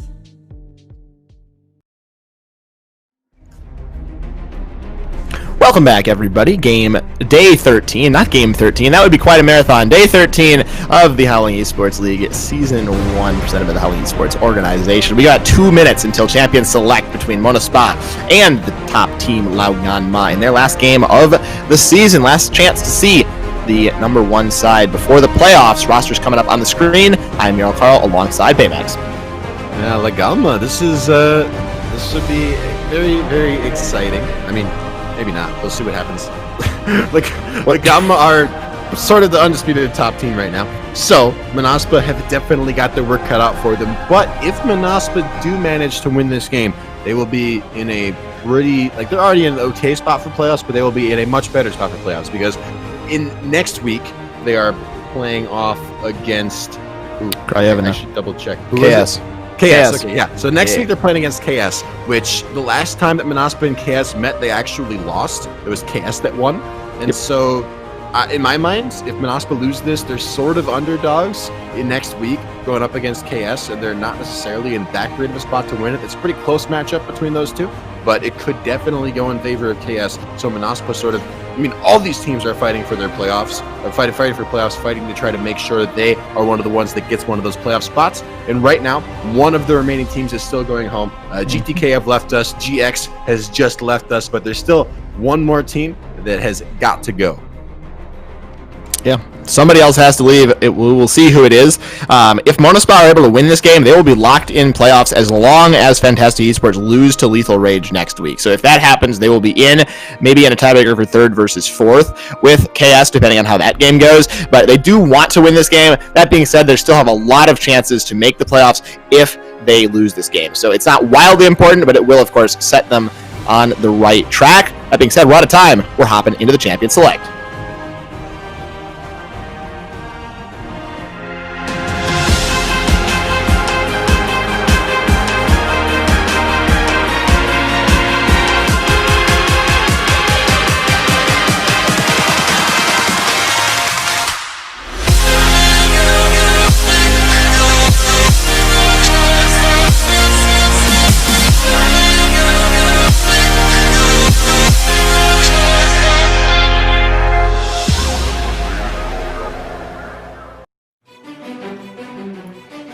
Welcome back, everybody, to the shadow of a Champion Select. We've got a few client problems going on right now, so it's going to be, I'm told, around a minute more before everybody gets situated and we can begin the Champion Select proper. But gives us a little bit more time to discuss this matchup as we can make some predictions. Baymax, be the prophet for me. What you got? I have no idea what to expect LGM are going to draft. We talked about this a little bit on Sunday, but normally LGM drafts more of an aggressive style where they like to take control early. We've seen a lot of priority on champions like Camille, champions like Caitlyn, if they can get their hands on it. They want that pressure from their lanes. But last time around, it was a totally different story. When LGM played on Sunday, it was all about the Ezreal, it was all about the Ryze, it was all about getting the scaling, and LGM were sort of playing a different playstyle, and they still found a pretty good amount of success on that different playstyle. So frankly, I have no idea what LGM are going to look to first pick, but I think in terms of Monospa, if Monospa want to win this game, if they want to take down LGM, I think what LGM has looked strongest on is the first sort of style that I mentioned, the fast, the high pressure, high lane priority, especially we've seen a lot of success for LGM on Camille, on Olaf, on Caitlyn. You don't let those champions through. You either take them or ban them if you find some sort of an answer to them, because I think if LGM do opt for sort of that slower, the Ryze, the Ezreal, that sort of a stealing composition, I think that is probably Monospa's best chance to win the game. We did see a fair amount of success. I think that was Galactics on Sunday. We saw them have some success versus LGM when they ran that composition. I think Monospa could be better at punishing that than the Galactics were, and that is what I would look to do if I was Monospa, is take away those power picks in whatever way I can. Don't let LGM get Camille, don't let them get Caitlyn, don't let them get Olaf. Those are probably the big three. I can't think of any other ones that are as important as those in my mind. based off of the history of Lagama. Maybe you can think of something else. We are in draft. We have been we are starting up here. The Caitlyn banned away by Lagama, not letting Manaspa first pick that one. And Nautilus and Kha'Zix banned from Manaspa. Certainly have been banned away. I want to see an aggressive first pick from MON. I'm very surprised actually to see the Olaf. I was going to suggest that as a first pick for them. You want something very aggressive. I wouldn't be surprised to see the Ashe, the Graves as well, a big marksman for this side. Ashe still available. We'll see what Lagama decides to go for. This game, not meaningful for Lagama in the standings, right? They are already guaranteed first place. They have the bye. Next week they held the tiebreaker over Lethal Rage. So they can kind of pick whatever they want. It looks like so far we've got a little bit of a cheesy comp. This might be a Pantheon Taliyah bot lane, Baymax. I think we actually saw Lagama run this before, and I think, if I remember correctly, it was a Taliyah mid with the Pantheon support without the Taliyah there. So I could be wrong. I'm pretty sure we saw Lagama run that before, and it worked out very well for them. Pantheon support is not terrible in its own right. Drafted with a Kalista. Also, Kalista is a champion that is pretty strong early on. You draft a Kalista because you want to have that power, that pressure from the bot lane, the all-in threat especially. And Kalista Pantheon definitely sounds like a duo that can be very aggressive. Plus, once you get to that level 6 and you have that Grand Starfall available for Fico, then you can start to look around the map. You can look to pair with Phantom. You can find those team fights. You can set up for that seismic shove from the Taliyah. And you still have that Taliyah Pantheon combo. It's still really good. It's still really potent. I actually, by the way, the last two picks coming through from Lagama, Orianna and Volibear, we were talking about Lagama drafting an aggressive team. This is like maybe the most aggressive team that I have seen in a long time. Orianna, tons of lane priority. I don't know who the top laner is. I'm guessing Taliyah jungle, Volibear top lane, but it appears like it's an Orianna top lane, Baymax. They've already swapped. Swapped. It's an Orianna top. I mean, Might and Christian could be lane swapping. Orianna top doesn't sound good, but maybe it sounds fun. We'll see. On hit. Orianna. Okay, I'm taking over. No way. My turn. Orianna on hit. Very fun. One of my favorite things in the game. I don't know if we're going to see that, but hey, it would be really exciting. Also, Kalista, my favorite AD carry to play. My favorite AD carry overall. She's not very good, so I mostly play Caitlyn in solo queue because I want that elo. But I love the Kalista. I'm very excited for Yopa, to be honest. This is an incredibly aggressive bot lane. I want to see a level 2 kill. If you can push for level 2, it's an instant one-shot onto Neodai. Then next, I had to distill the fire. I am very excited about this Orianna top and the Kalista. Okay. The Kalista is good. I love the Kalista. The Orianna, fine. All right. I'm not going to argue with you on that one. I think they probably are better picks. Camille was open, by the way. We just had a draft where with 5 picks, 5 bans from each teams, no Camille ban, no Camille pick. That's pretty ridiculous, I think. But okay, fair enough. I am really big time losing it at the Volibear mid. If you put the Taliyah mid instead, it's so much better in my mind. So much synergy with Fico. He can roam up to the mid lane with the Grand Starfall. She's so good at roaming too from that mid lane spot. She's putting her mid lane is almost as good as putting her jungle. Plus, the bigger side of that coin is now you have a Volibear mid lane. And in my mind, you put a Volibear mid lane. Why? What do you gain from having the Volibear mid lane? Volibear loves to skirmish. He loves to run around the jungle. He's good at killing single target camps, and he's good at ganking and setting up for laners. You know what he's not good at? Taking lane priority against a ranged matchup, and he's not going to be able to get lane priority. He's not going to be able to roam. He's not going to be able to kill. He's not going to be able to look for a 1v1 against I Can't Be Happy on the LeBlanc. She's way too safe. There's no way he's going to win that. Plus, now LeBlanc, a champion that already sets up well for a gank, from anybody, because her range on her tether is so long. She has basically 3 engages onto Christian, who can't do anything about it, setting up perfectly for Georgian Import to come through with the DPS champion, with the Graves, to just mow down this Volibear. I think the mid jungle, I think you swap those champions. I like Lagama's team comp significantly more. With things as they stand, I honestly hate it. I think it's super troll. But, I mean, I just ran it for a long time. I think that's the point, Baymax. I think the point here is to be a little bit spicy. I think this team comp is definitely spicy.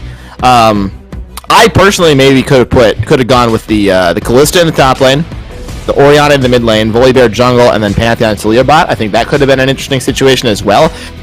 Really, anywhere you put all these champs, I think would be fun for Lagama. On the other side, I like the comp from Monospy, actually. I think they have a pretty solid team comp.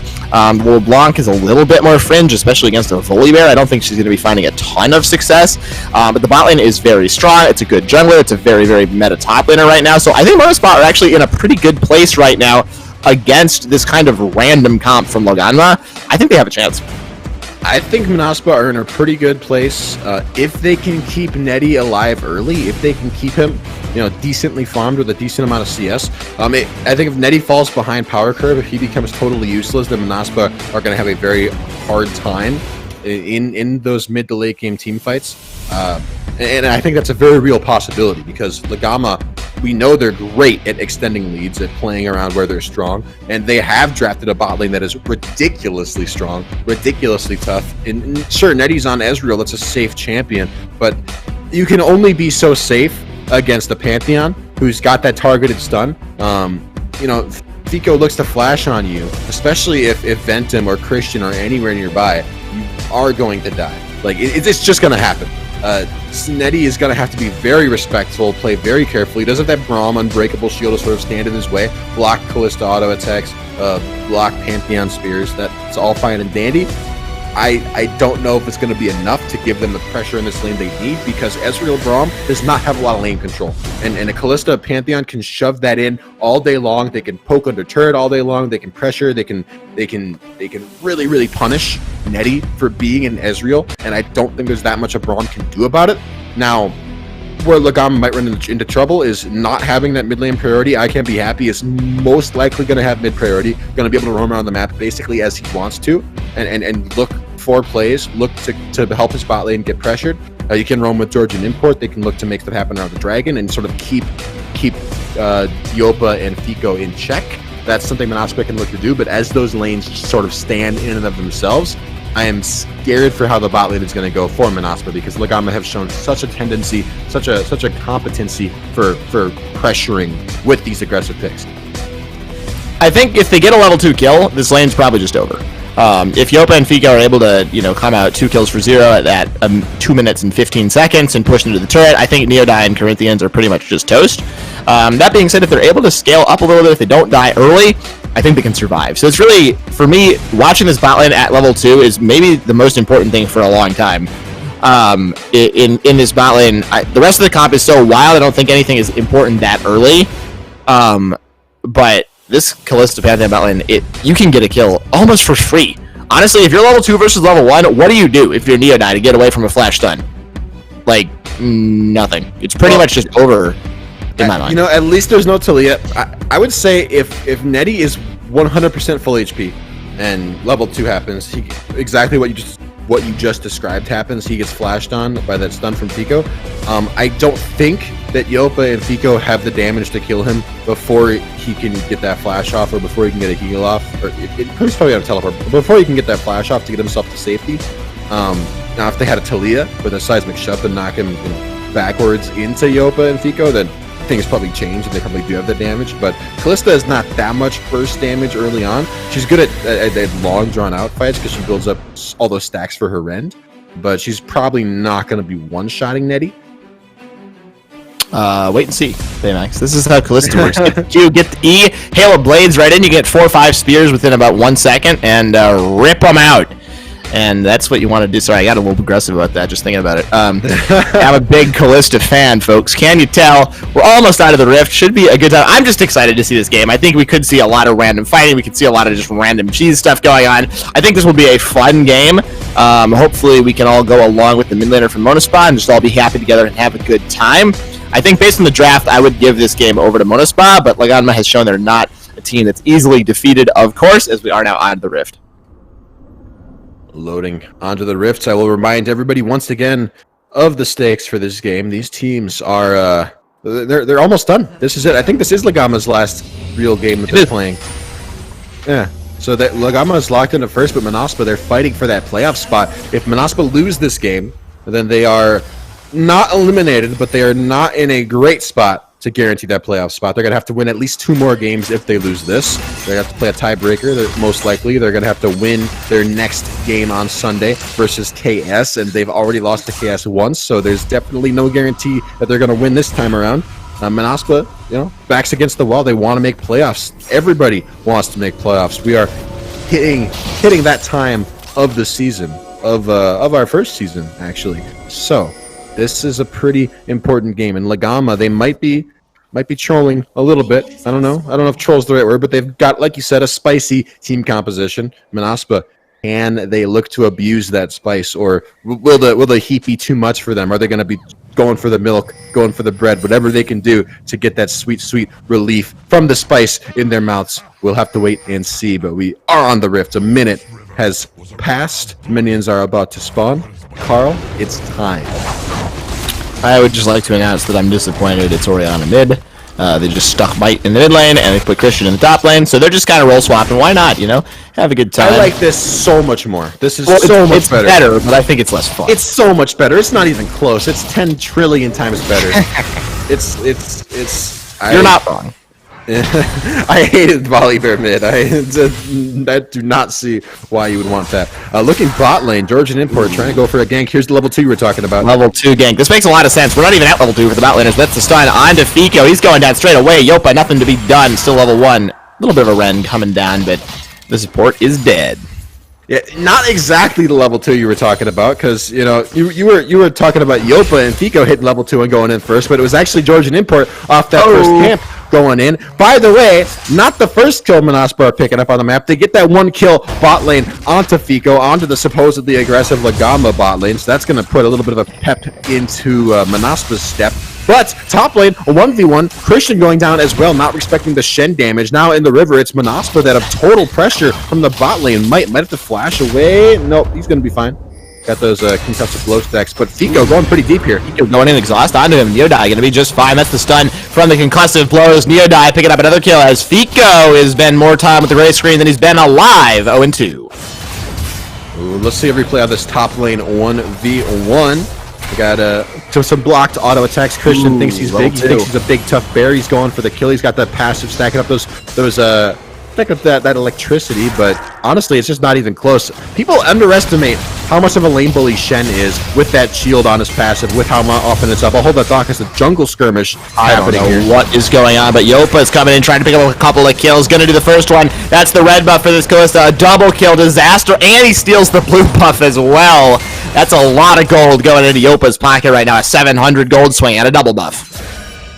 Okay, so Lagama, not all disaster for them. They get their 80 carry some kills. Those are some much-needed kills for Yopa, because that can sort of right the wrongs of this bot lane.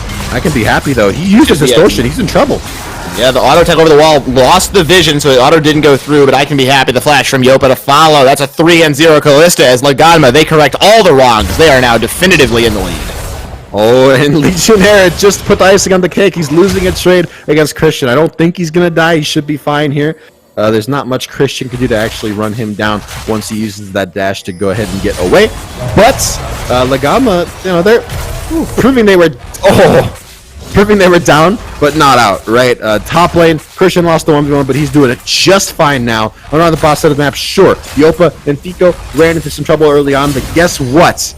Whatever lead that Manaspa had is gone. All right, Nico Dai might have picked up 1 kill on that Ezreal, but Yopa's got 3 now. So if the bot lane, if you thought that the trend of this bot lane of Lagama having pressure was going to be upsetted, you are wrong. 3 kills on a Kalista means that Lagama's bot lane should have no problem maintaining priority, maintaining pressure, bullying this Ezreal just as much as we were saying they were going to, if not a little bit more. You already see the start of that, the push coming through from Fico, and Yopa is just a little bit too much to handle. Already shoved under their turrets as this first dragon is spawning. So I guess all that is to say that the universe has been corrected. Things are as they should be. Lagama have pressure, although mid lane, not a bad trade there for I Can Be Happy. LeBlanc is a scary champion when she gets ahead, and I think she did get her Scuttle Crab when she distorted forward into that last fight. Did have to burn his flash, but got the Scuttle Crab, got some gold in his pocket, so I Can Be Happy, not doing too bad. Yeah, for sure. Hanging out in the mid lane. I think, eventually Monospy just got a little bit too overexcited on that jungle play, trying to go for more kills. Yopa was able to arrive and get that triple and really completely righted the ship. Kalista is a champion that needs to get ahead. She has her tier 2 boots. That's exactly what you need to be going for the first item. Increases the jump range, essentially increases your movement speed by a ton. Having that extra boot range or extra jump range, you can get in to stay in range with other champions just because you are hopping, so you're able to get that distance through for yourself, able to catch up with pretty much anybody that she's auto-attacking. How do you run away from a Kalista? You basically don't once she has tier 2 boots. This Kalista is very, very scary. I think that you have to try ganking it, but at some point you just can't do it anymore. Oh, Shockwave and missed. The chain goes down. I Can Be Happy is kind of dominating this lane right now. Might one may need to be a little more careful. Distortion Q would take him down, but he has some friends, Fico and Ventum, here to provide some support. The problem is that I Can Be Happy should be totally safe unless he distorts forward because he is LeBlanc, and LeBlanc is very hard to kill when she's got that distort available. But it doesn't mean that Might has the pressure to sort of shove in this lane. It But the collapse is here. Party time, folks. Stand United coming through. Legionnaire has picked up the first kill onto Ventum before his counterpart even arrives. Flash from Christian trying to go in onto this Graves. Will pick up the kill there. Yopa is finally arriving. That's a huge Charmbringer from Christian as Yopa is starting to run over this fight. Ren now down, unfortunately. Used it a little bit too early. Double kill there. Might barely alive. He's got about 17 combined resources. Fico picks the kill onto Corinthians at the same time. Lagana coming up huge in this fight. They're stacking the Ren stacks. There's the stun going down. Fico picks up that kill as well. Yopa not having a lot of success with the Ren, but the team has a lot of success in the fight. And Manaspa start this game off 3-0, but just as quickly, I think that was in the first 3.5 minutes, just as quickly, it's now 4-7. Legionnaire, we'll see this replay on the fight, teleports in with the Stand United, but not before Christian gets so much damage out. He gets that kill, he gets a Stormbringer onto 3 members of Manaspa, and it's just the pain train from this volley bear. Legionnaire, the last one standing. He's the only one.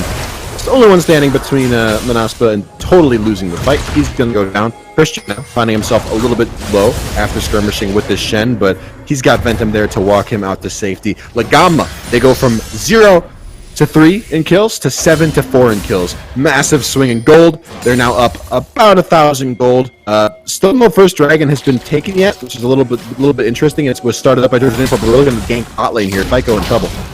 I'm not sold in this gank. Let's see right now. Fico in some trouble, but Yopa is so strong. I think you can kite this out for quite a long time. Yeah, there he is. Corinthians, maybe not the focus target you do want. The E on the Q landing. Second spear goes a little bit short from that one, but a nice trade. Yopa going to heal himself up very well with that Vampiric Scepter. The fight continues. Georgian Import, you do not want to be fighting this Kalista right now. She is quite strong. Second spear. There's a lot of spears in this bot lane. Baymax. I think that gank could have worked if they'd gone on Yopa instead. Yopa didn't quite have his flash back up, if I'm not mistaken, so maybe a flash and auto attack from Corinthians to apply those concussive blow stacks could have maybe sealed the deal on him being dead, but the Pantheon is just too tanky, right? With that E to keep him alive, do that invulnerability. Fico is not hardly feeling that gank at all. And guess what? Georgian Import basically traded his dragon for that gank. He had that dragon. He had it started up at only a 2,000 HP left. Ventum was on the top side of the map. There was bot lane pressure for Manaspa. That dragon was Manaspa's, and he gave it up for that gank, and he got nothing for the gank, nothing at all. In fact, he almost lost Corinthians' life for it. So a little bit of a misstep there from Manaspa, from Georgian Import especially, and now this dragon has been started up by Lagama instead. They are more than likely to take it because Lagama have regained their bot lane pressure. A little bit of a low health bar on Fico, so maybe we might see a skirmish come out here. Possibly. The choice. Dragon gets smited down.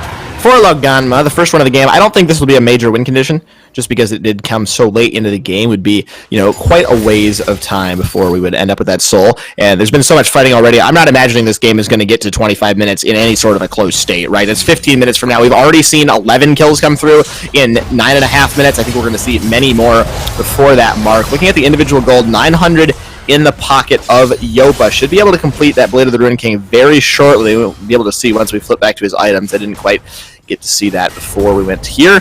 Yeah, he's got 900 in his pocket, so he's reasonably close to that one. Needs a little bit more before he can go for the completion there. But well on his way to that Blade of the Ruin King. Once he has that, needs he about is terrifying. 600 more gold, 500 more gold, something like that. He's He is close, like you said. Ventum, though, looking for a sort of a lane gank in the bot lane here, hiding in the bush. This is finally the Pantheon-Tilia combination. We might get to see it in action here. We may, although I'm not really sold on the idea that Neodai and Corinthians want to fight right now.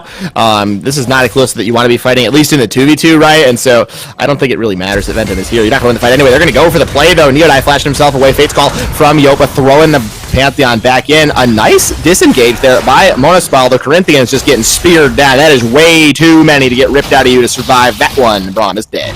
It doesn't matter if you want to fight against a Pantheon who has Flash. If he wants to fight, you are fighting.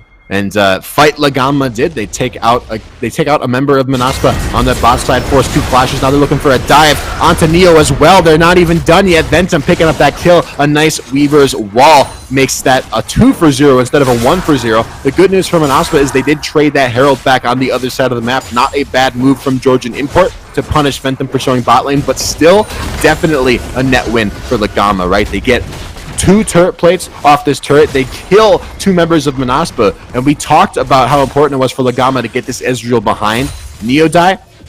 Until now, he really hasn't been that behind. He's actually up in CS on Yopa, which is a little surprising to me, but every little bit helps. Denying that wave, denying that experience. That was 2 or 3 waves denied from Neodai. He's now going to be even further behind Yopa in the spot lane. It's fantastic news for Lagama. They'll look in mid lane. Ooh. Might in some trouble, goes down. Georgian Import picking up that kill. I can be happy. Very, very low. Will the spear come through? Pantheon's charging it up. Throws it across just at the toes. Not quite the range on that one. And Ezreal's not actually that far behind right now. Yopa's just really far ahead. And Legionnaire, is he thinking about the flash taunt? He is. Taunt flash into this one. The Q. Spirit's Refuge. That went awry in a big way. Christian's going to be laughing as he picks up the kill. Did he? Did he out of the turret? I think he out of the turret. I'm not 100% sure. Regardless, bad idea from Legionnaire. Honestly, I don't think you ever want to look for that. Your flash is probably too valuable to look for a kill like that under turret onto Christian. Christian he was only 2-1. He honestly is not that big of a priority target. It's so much more important to get on top of Yopa or on top of Ventum in these team fights, in these skirmishes, when Legionnaire gets to these fights with SN United. So definitely a little bit of a misplay from him. And now I do want to talk about this mid lane as well, because we saw Might force to burn his flash in that last fight. I think I Can Be Happy has been doing pretty well for himself in this mid lane in terms of pressure, but when you look at the CS numbers again, it's a 15 CS lead for Might. He's also opted to pick up that tier first item as well, which means he's going for a bit of a scaling build on this Orianna. He's running Merc Treads to keep him safe from I Can Be Happy, making him a little bit harder to one-shot in this lane. How do you feel about this build? Because I think generally if you're on Orianna, you know, I don't think you normally go tier nowadays. I think you do. People have been building it a lot more.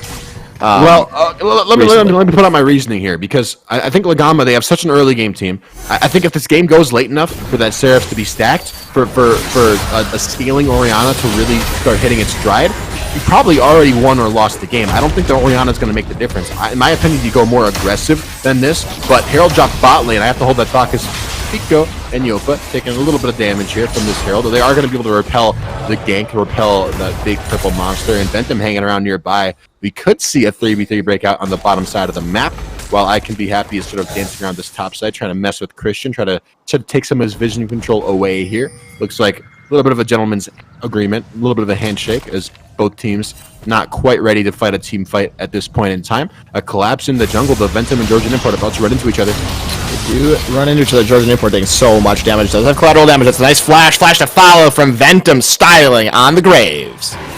Ooh, just in time for Dragon to spawn also. Lagama, they pick up another kill. They're going to pick up a Dragon, most likely as well. Neodai and Corinthians are hanging out nearby, and what can they do, though? What can they do, right? It's nothing. Jungler dead for Manaspa. Smite not available for Ventum. I don't think he actually used Smite there. Did he? Maybe he did. Regardless, you have the I think the Ren came through.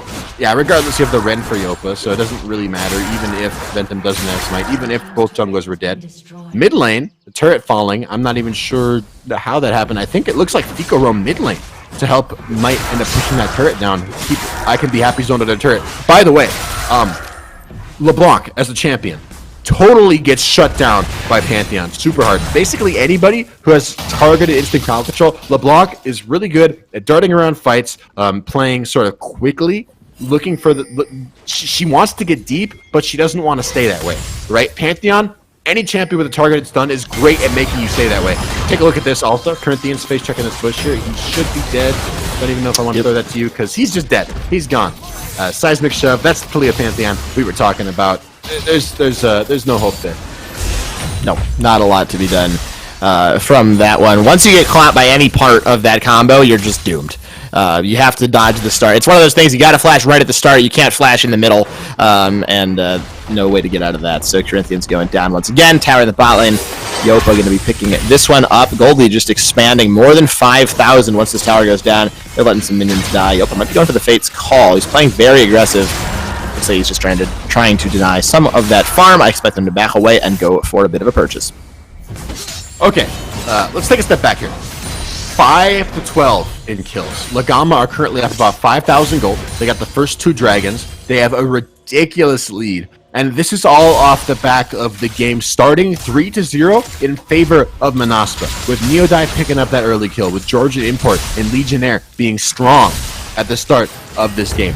Everything has turned on its head here now. And Lagama sort of, they had those early game flubs. They had a few missteps here and there, but in my mind, they're just reasserting themselves over and over again. They're saying, no matter what draft we have, no matter what team we have, we are the best team in this league. And we're going to outskill anybody, anywhere, anytime, with any draft. And they're doing a fantastic job of that right now. Taking a look at this dive top lane. Legionnaire forced to run away. He's going to be going down. Fico, very well played. I can be happy teleporting in, but might be teleporting into his doom, though he does have his team to help a bit of support. Tower being focused down in the back of that. Fate's Call comes out. They're going to go for the engagement. That's the Stormbringer through as well as the engage from Pantheon. Braum just taken off the map immediately. Such a tanky Volibear. He is finally going to get taken down at the end. You have to feel one more auto attack coming through. Is eventually taken down, but he survived for so long. Georgian Import maybe a little bit too far forward. Shockwave pulls him back in. Down to half HP as well. Might doing quite a lot of damage. The auto attack rolling through as well. Exhaust down on towards him. He's going to get focused down. That is the shutdown again. Actually, not a shutdown, I should say, onto Might. Ventum not quite connecting the flash and the spear from Yopa. Very well done. The accuracy on the Q. Very, very important. Neodai, maybe looking like he wants to go in. This does not look like a good idea to me. Yopa, very, very strong. That's the work. That is the sanity down on his back. Not going to be enough. Blown up immediately. A nice Weaver's Wall as well from Ventum to make sure the assistance could not come through. Tower goes down. Laganma in complete control.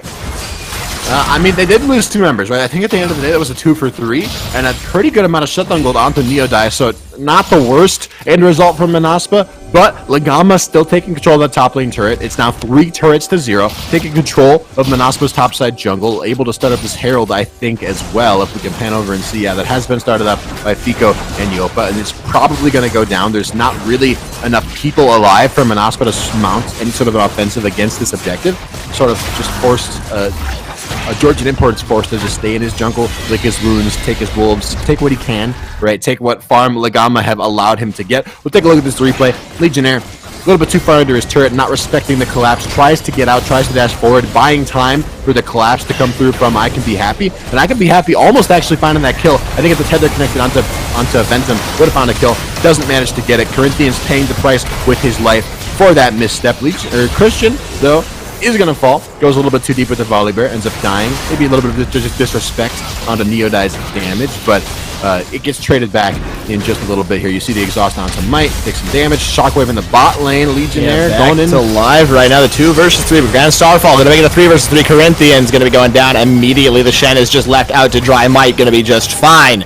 Christian picks up the kill onto Legionnaire as Yopa's on his way down. Georgian Import and Neodai trying to hold this tower, but I don't think they're going to be able to do it. That's the Stormbringer tower has been turned off. Neodai under some fire. Georgian Import as well. That's a ton of attack speed. Yopa just ripping through them, ripping the spears out. Georgian Import going down 4 versus 1 push in the bot lane. They can either continue the push or fall back to the dragon and put themselves in sole point. I think you fall back to the dragon. If you got Ventum here, I think you push, because Ventum's got the Herald, but that would probably be at least an inhibitor broken open, maybe even a Nexus turret, but no Herald. Herald is at the dragon. Ventum showing, taking the Scuttle Crab, trying to play it slow, make sure that Lagama do this right. Free Infernal Soul, no reason not to pressure it, no reason not to get yourselves moving on track to get that as soon as possible. Lagama still get the fight win in the boss side of the map. They still pick up that inner turret down there in that bot lane, so no harm, no foul. Lagama are still totally happy with exactly what happened, and they're ballooning their gold lead even more. It was 6,000 or 7,000 just a little bit ago. Now it's up to 8,000, separating these teams. 7 kills to 19. Remember, Manaspa are not guaranteed a playoff spot. Not by any means. They need to win one of their next 2 games. Stand United going forward. I Can Be Happy is dead. Already taken down. Yopa trying to kite out the fight. Legionnaire not going to quite have the damage. The Rend comes through. Nice play on the top side. Close, but Yopa still alive. I did not think...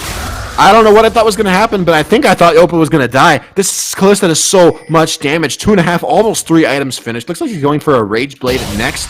So he's got a Blade of the Ruin King, got a Hurricane, opting for what looks like a... Maybe I'm wrong. I think that's the only thing that builds out of Pickaxe and Reeker. Yeah, that's a Rage Blade. Okay, for sure. Okay, I think so. All right, Yopa's going for a Rage Blade. He's close to that 3rd item. He is feeling monstrously strong. Look at the DPS, the output from Yopa. He just forces anybody on Manaspa to back away. Nobody can take auto attacks from him for more than a couple seconds. Legionnaire does have that zone, that no zone for those auto attacks to try to buy some time for his team, but right now Yopa is basically unstoppable, and he's got a Pantheon and an Orianna and a Volibear to peel for him and keep him alive. When I Can Be Happy is already behind on this LeBlanc, like, how are Manaspa possibly going to kill this Callista? It's so hard. I don't think they are. BMX, sorry about that. It was mashing the mute button multiple times. Not what you want to see. I Can Be Happy. Looks like he's having a good time in the bot lane. Christian, the ultimate went a little bit short on the recall there from the distortion. I Can Be Happy going to finish off that kill. Christian just kind of got running circles there. Top laner goes down. Yeah, but Herald summoned mid lane by Lagama. They're just buying time. They're trying to create space so they can start up this Herald, right? And it's already been started up. So much DPS from Lagama. I don't think Christian had to die to make this Herald a reality, but his death still helped make this Herald a reality. So definitely still a net win here for Lagama, trading Christian, who is, I think, the only member who didn't have shutdown gold. Trading him for this Baron, picking it up for Lagama. Their pushing power is now going to be obviously significantly stronger, plus that Baron is going to be up. I think still, I think Lagama are still going to have this Baron when the next dragon spawns. The next dragon, as you said, is Dragon Soul, Infernal Soul, nonetheless, which is obviously one of the stronger souls. There's really, Ocean Soul and Infernal Soul are typically thought of as being the stronger souls, especially if you look at the force fights, which Lagama certainly are. And speaking of forcing fights, I Can Be Happy, a little bit too far forward in this bot lane. Weaver's Wall invested from Ventum. I don't even know if it had to be used, but it was used. A nice tool there. Neo died in the mid lane as well. Oh, I didn't even see that. Yeah, Might just found the one-shot. Instant combo through Georgian Import now, trying to go back onto this Orianna, but Phase Rush to match his. I think she's going to be just fine. Team now collapsing. Georgian Import, I don't even know if they need to go for this. I think you just push the mid lane. This might be a little bit over here. You don't need to flash. Might kind of losing his mind, but hey, he's having a good time, so that's what we're all here about. Command attack, command distortion. One more auto attack should be enough. Might finally finishes off that kill, pushing all 3 lanes. This might be the end of the game for Lagama. There's only 10-second death timers on Manaspa, but Georgian Import died really, really late, and Yopa in this space about to take out this turret. He's unstoppable. Legionnaire could be about to get dove here. Yeah, he's getting dove. Can't get dove if the turret's not there anymore. However, Fate's Call comes through the Stormbreaker as well. They are going for the full dive. Shen already gone. I Can Be Happy taking down a half HP. Yopa dumping himself forward. The True Drop Barrage not going to do a whole lot. Knock up down onto Christian. He is taking a lot of punishment. Could get taken down. Fico goes in for the stun onto this LeBlanc. Corinthians trying to tank up with the Stone Point, but that is Yopa flashing forward in the middle of this fight. He is taking all that he can right now. Shockwave goes a little bit short of that one, but the members are now confined to the fountain. Ventum and Might just keeping them there. What do? The base is broken open. The minions are rolling onto the Nexus turrets. It looks like Lagama could be coming through to win every game that they do play. They lost 2 due to forfeit. It looks like they are going to be ending the season right now in a very, very dominant 12-2 scoreline. They've beaten everybody that they've played. Nexus is now open. Both towers are down. They might see a bit of a fight, actually. Yopa's still alive. Nexus down to half HP. Will they decide to go for the fight, or will they decide to finish the game? Nexus 25%. It is going lower and lower. They're not focusing on it, though. The Winions, in the end, I think, are going to do the job. No, they won't. We're going to be here a little bit longer as the Nexus not too much longer. They won the fight. It's okay. Yeah. Lagama are going to finish it off. Congratulations to them. They are undefeated in every game that they've played. Undefeated. Keep in mind, 2 losses technically from forfeits, but for the most part, you're 100% right. Lagama, they've looked so strong. Every game that they've actually played out, they've won. they've played with so many different team compositions too, right? Like they've played more standard, they've played what's more meta, they've opted for things like Camille and Olaf and Orianna. They've shown they can be good with Caitlyn, they can play through the bot lane, they can play through the mid, they can play through the top, they can play from the jungle, they can get pressure anywhere if they want to. They also showed on Sunday that they can play scaling, they can play Ryze top, they can play Ezreal bot, they're sort of a jack of all trades team. They're so versatile, and honestly, it feels like no matter what they're playing, they're just a step above everybody else. I feel for Manaspa here because that was a pretty important game. Anybody who has to go up against Legama in the last 2-3 weeks, or not, maybe not last 2-3 weeks, 2-3 days of the season, like that's a rough matchup. That's almost a guaranteed loss. So it's just like it makes your playoff dreams a little bit harder. It's definitely rough, right? Being up against Legama in one of your last games of the season, but that's just the way the cookie crumbled on this one. We are going to step aside as we prepare for an interview with Yopa the Star on the Callista. I'm very excited about this one. We'll be back in 5 minutes.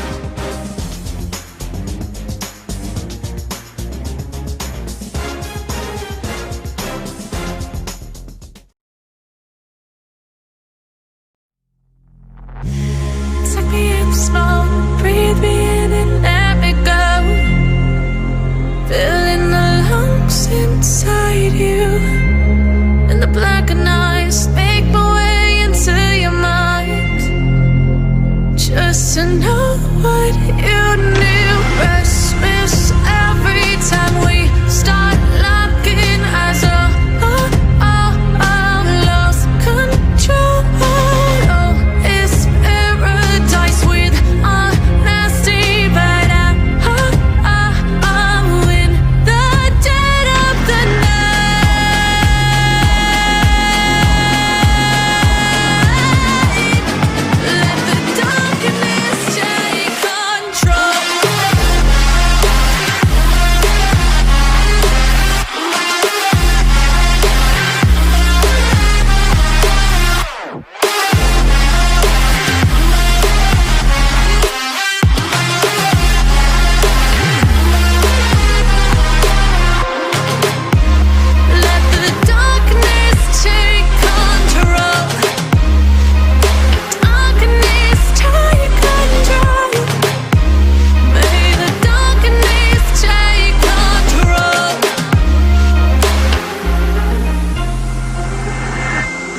Take me in slow, breathe me in and let me go. Sink to your heart to find you. Open up your eyes till you're blinded by the lies, so you can see what you do. Restless every time we start locking eyes. Lost control.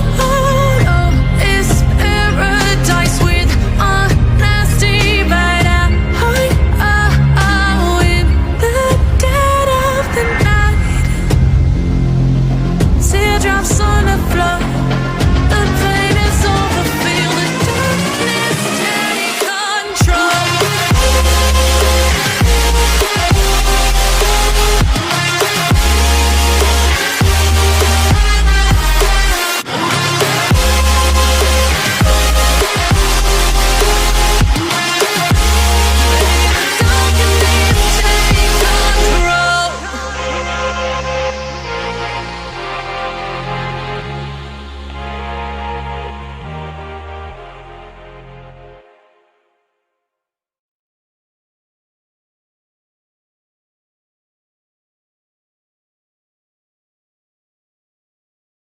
I feel it in my head, my shoulders, knees and toes, my bones. Your music gets me through the highs and lows. My head, shoulders, knees and toes, my bones. You're keeping me from feeling all alone. I've been praying to 1,000 different stars, to 1,000 different arms, till I found you.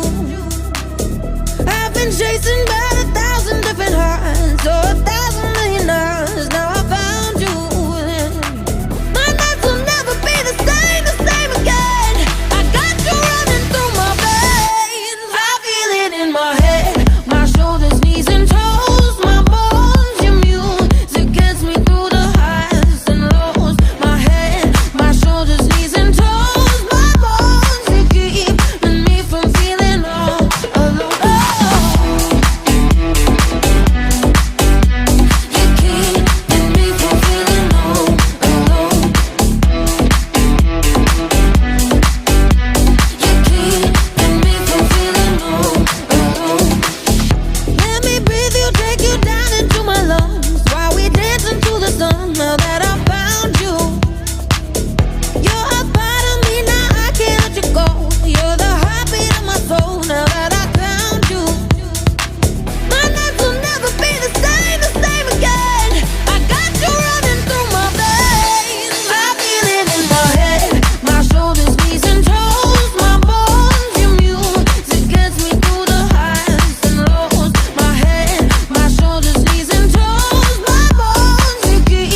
Welcome back, everybody, to our post-game show for the day. All the games have concluded, but we are now joined by Jopa from the Callista from Lauganma, popping off in the last game. Jopa, welcome to the show. Congratulations on the win. How are you feeling? Thanks, I'm feeling very well. That was pretty crazy game. I know. Thank you for being here. First and foremost, congratulations on the win. Thanks for being here. I know I was talking to you a little bit before we went live here about how that game went, and I want to talk to you a little bit more about the Callista pick. This is something that we haven't seen a lot of priority on really anybody. For anybody here in Howling eSports, Callista's been a fairly strong pick and competitive for a while. Somebody that you'd pick if you wanted to get aggressive, look for priority with early on from the bot lane, want to skirmish and all that.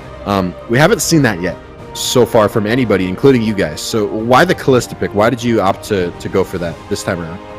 Yeah, we discovered a broken pick and it's called Pantheon Support. So with that pick you can play anything you want. Kai'Sa, Kalista, Ezreal, Ashe, whatever. So I was like, okay, they picked Ezreal, so I can counter with Kalista and Zone, Ezreal off lane and stuff like that. And yeah, so we choose Kalista. Okay, just to sort of keep the Ezreal in check, basically. Then the Pantheon Kalista works really well together. Yeah. That makes sense. You got the Okay, in Champ Selects, Carl was geeking out about the Callista because we saw the Pantheon, we saw the Callista, we saw the Taliyah. At first, we thought it was going to be Taliyah Pantheon bot lane, but then we were like, well, hold on a second. I think I've seen them do this. I might be wrong. I think I've seen you guys do this with Taliyah mid lane and Pantheon support and somebody else AD carry before. I was like, could be Pantheon support with a normal AD carry. Then the Callista gets locked in, and we're like, oh, it's Pantheon Callista bot lane. That sounds so aggressive. And then Carl started ranting for like 5 minutes about how awesome, how excited he was for the Callista. I like Callista, okay? So I'll ask one more question. Are you guys? So obviously you guys are in first. You guys have won. Lauganma has won every single match that it's actually played. That you guys have actually played. You've had to forfeit twice.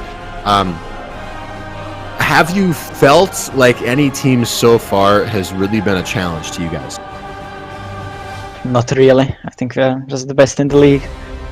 We are going to show it in playoff. Okay, I'll throw it back to you, Carl. He'll ask you a couple more questions. Yep. Jopa, thank you so much.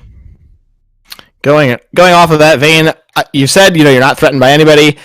If you make it to the grand finals, very likely will be against Lethal Rage. That'll be the best of 5.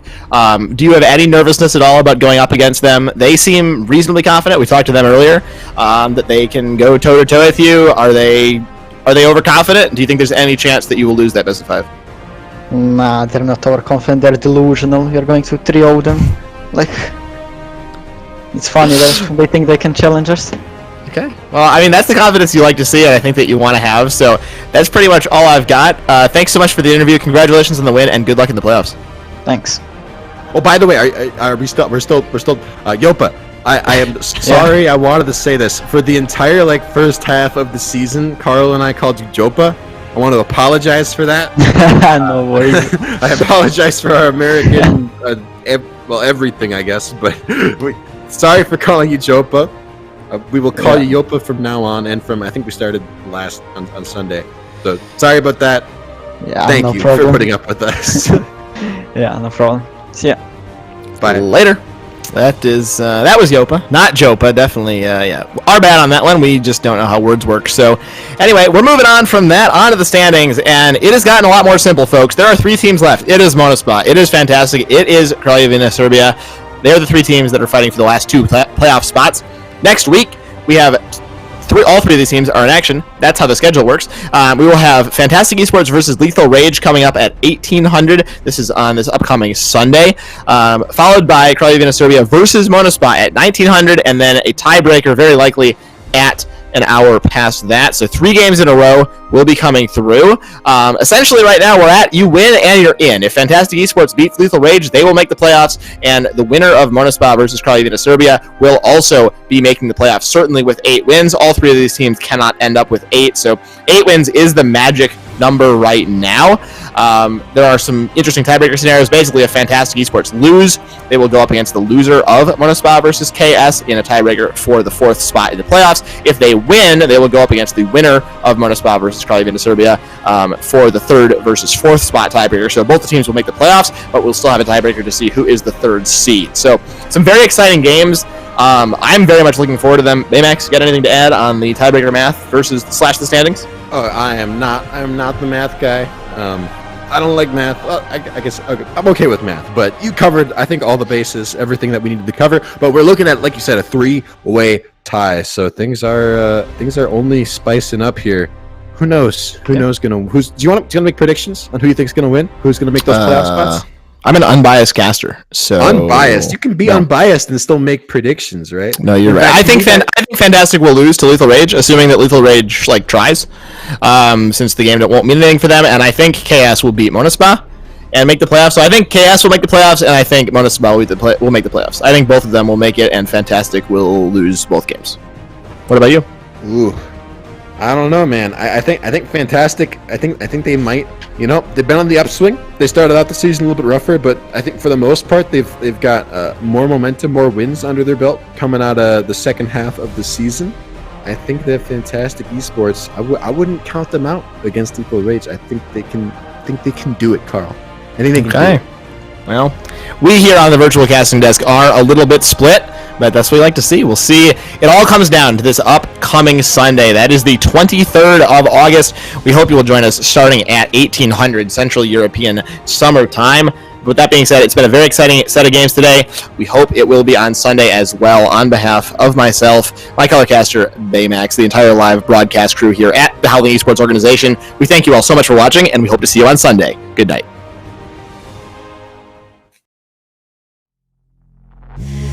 Take me in slow, breathe me in and let me go. Filling the lungs inside you, and the blackened eyes make my way into your mind. Just to know what you knew. Restless every time we start locking eyes. Lost control. It's paradise with honesty, but I'm in the dead of the night.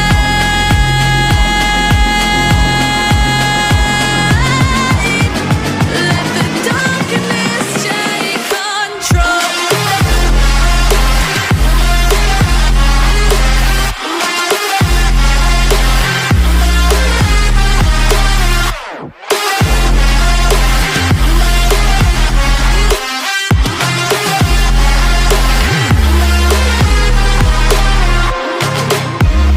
Let the darkness take control. Darkness take control. May the darkness take control.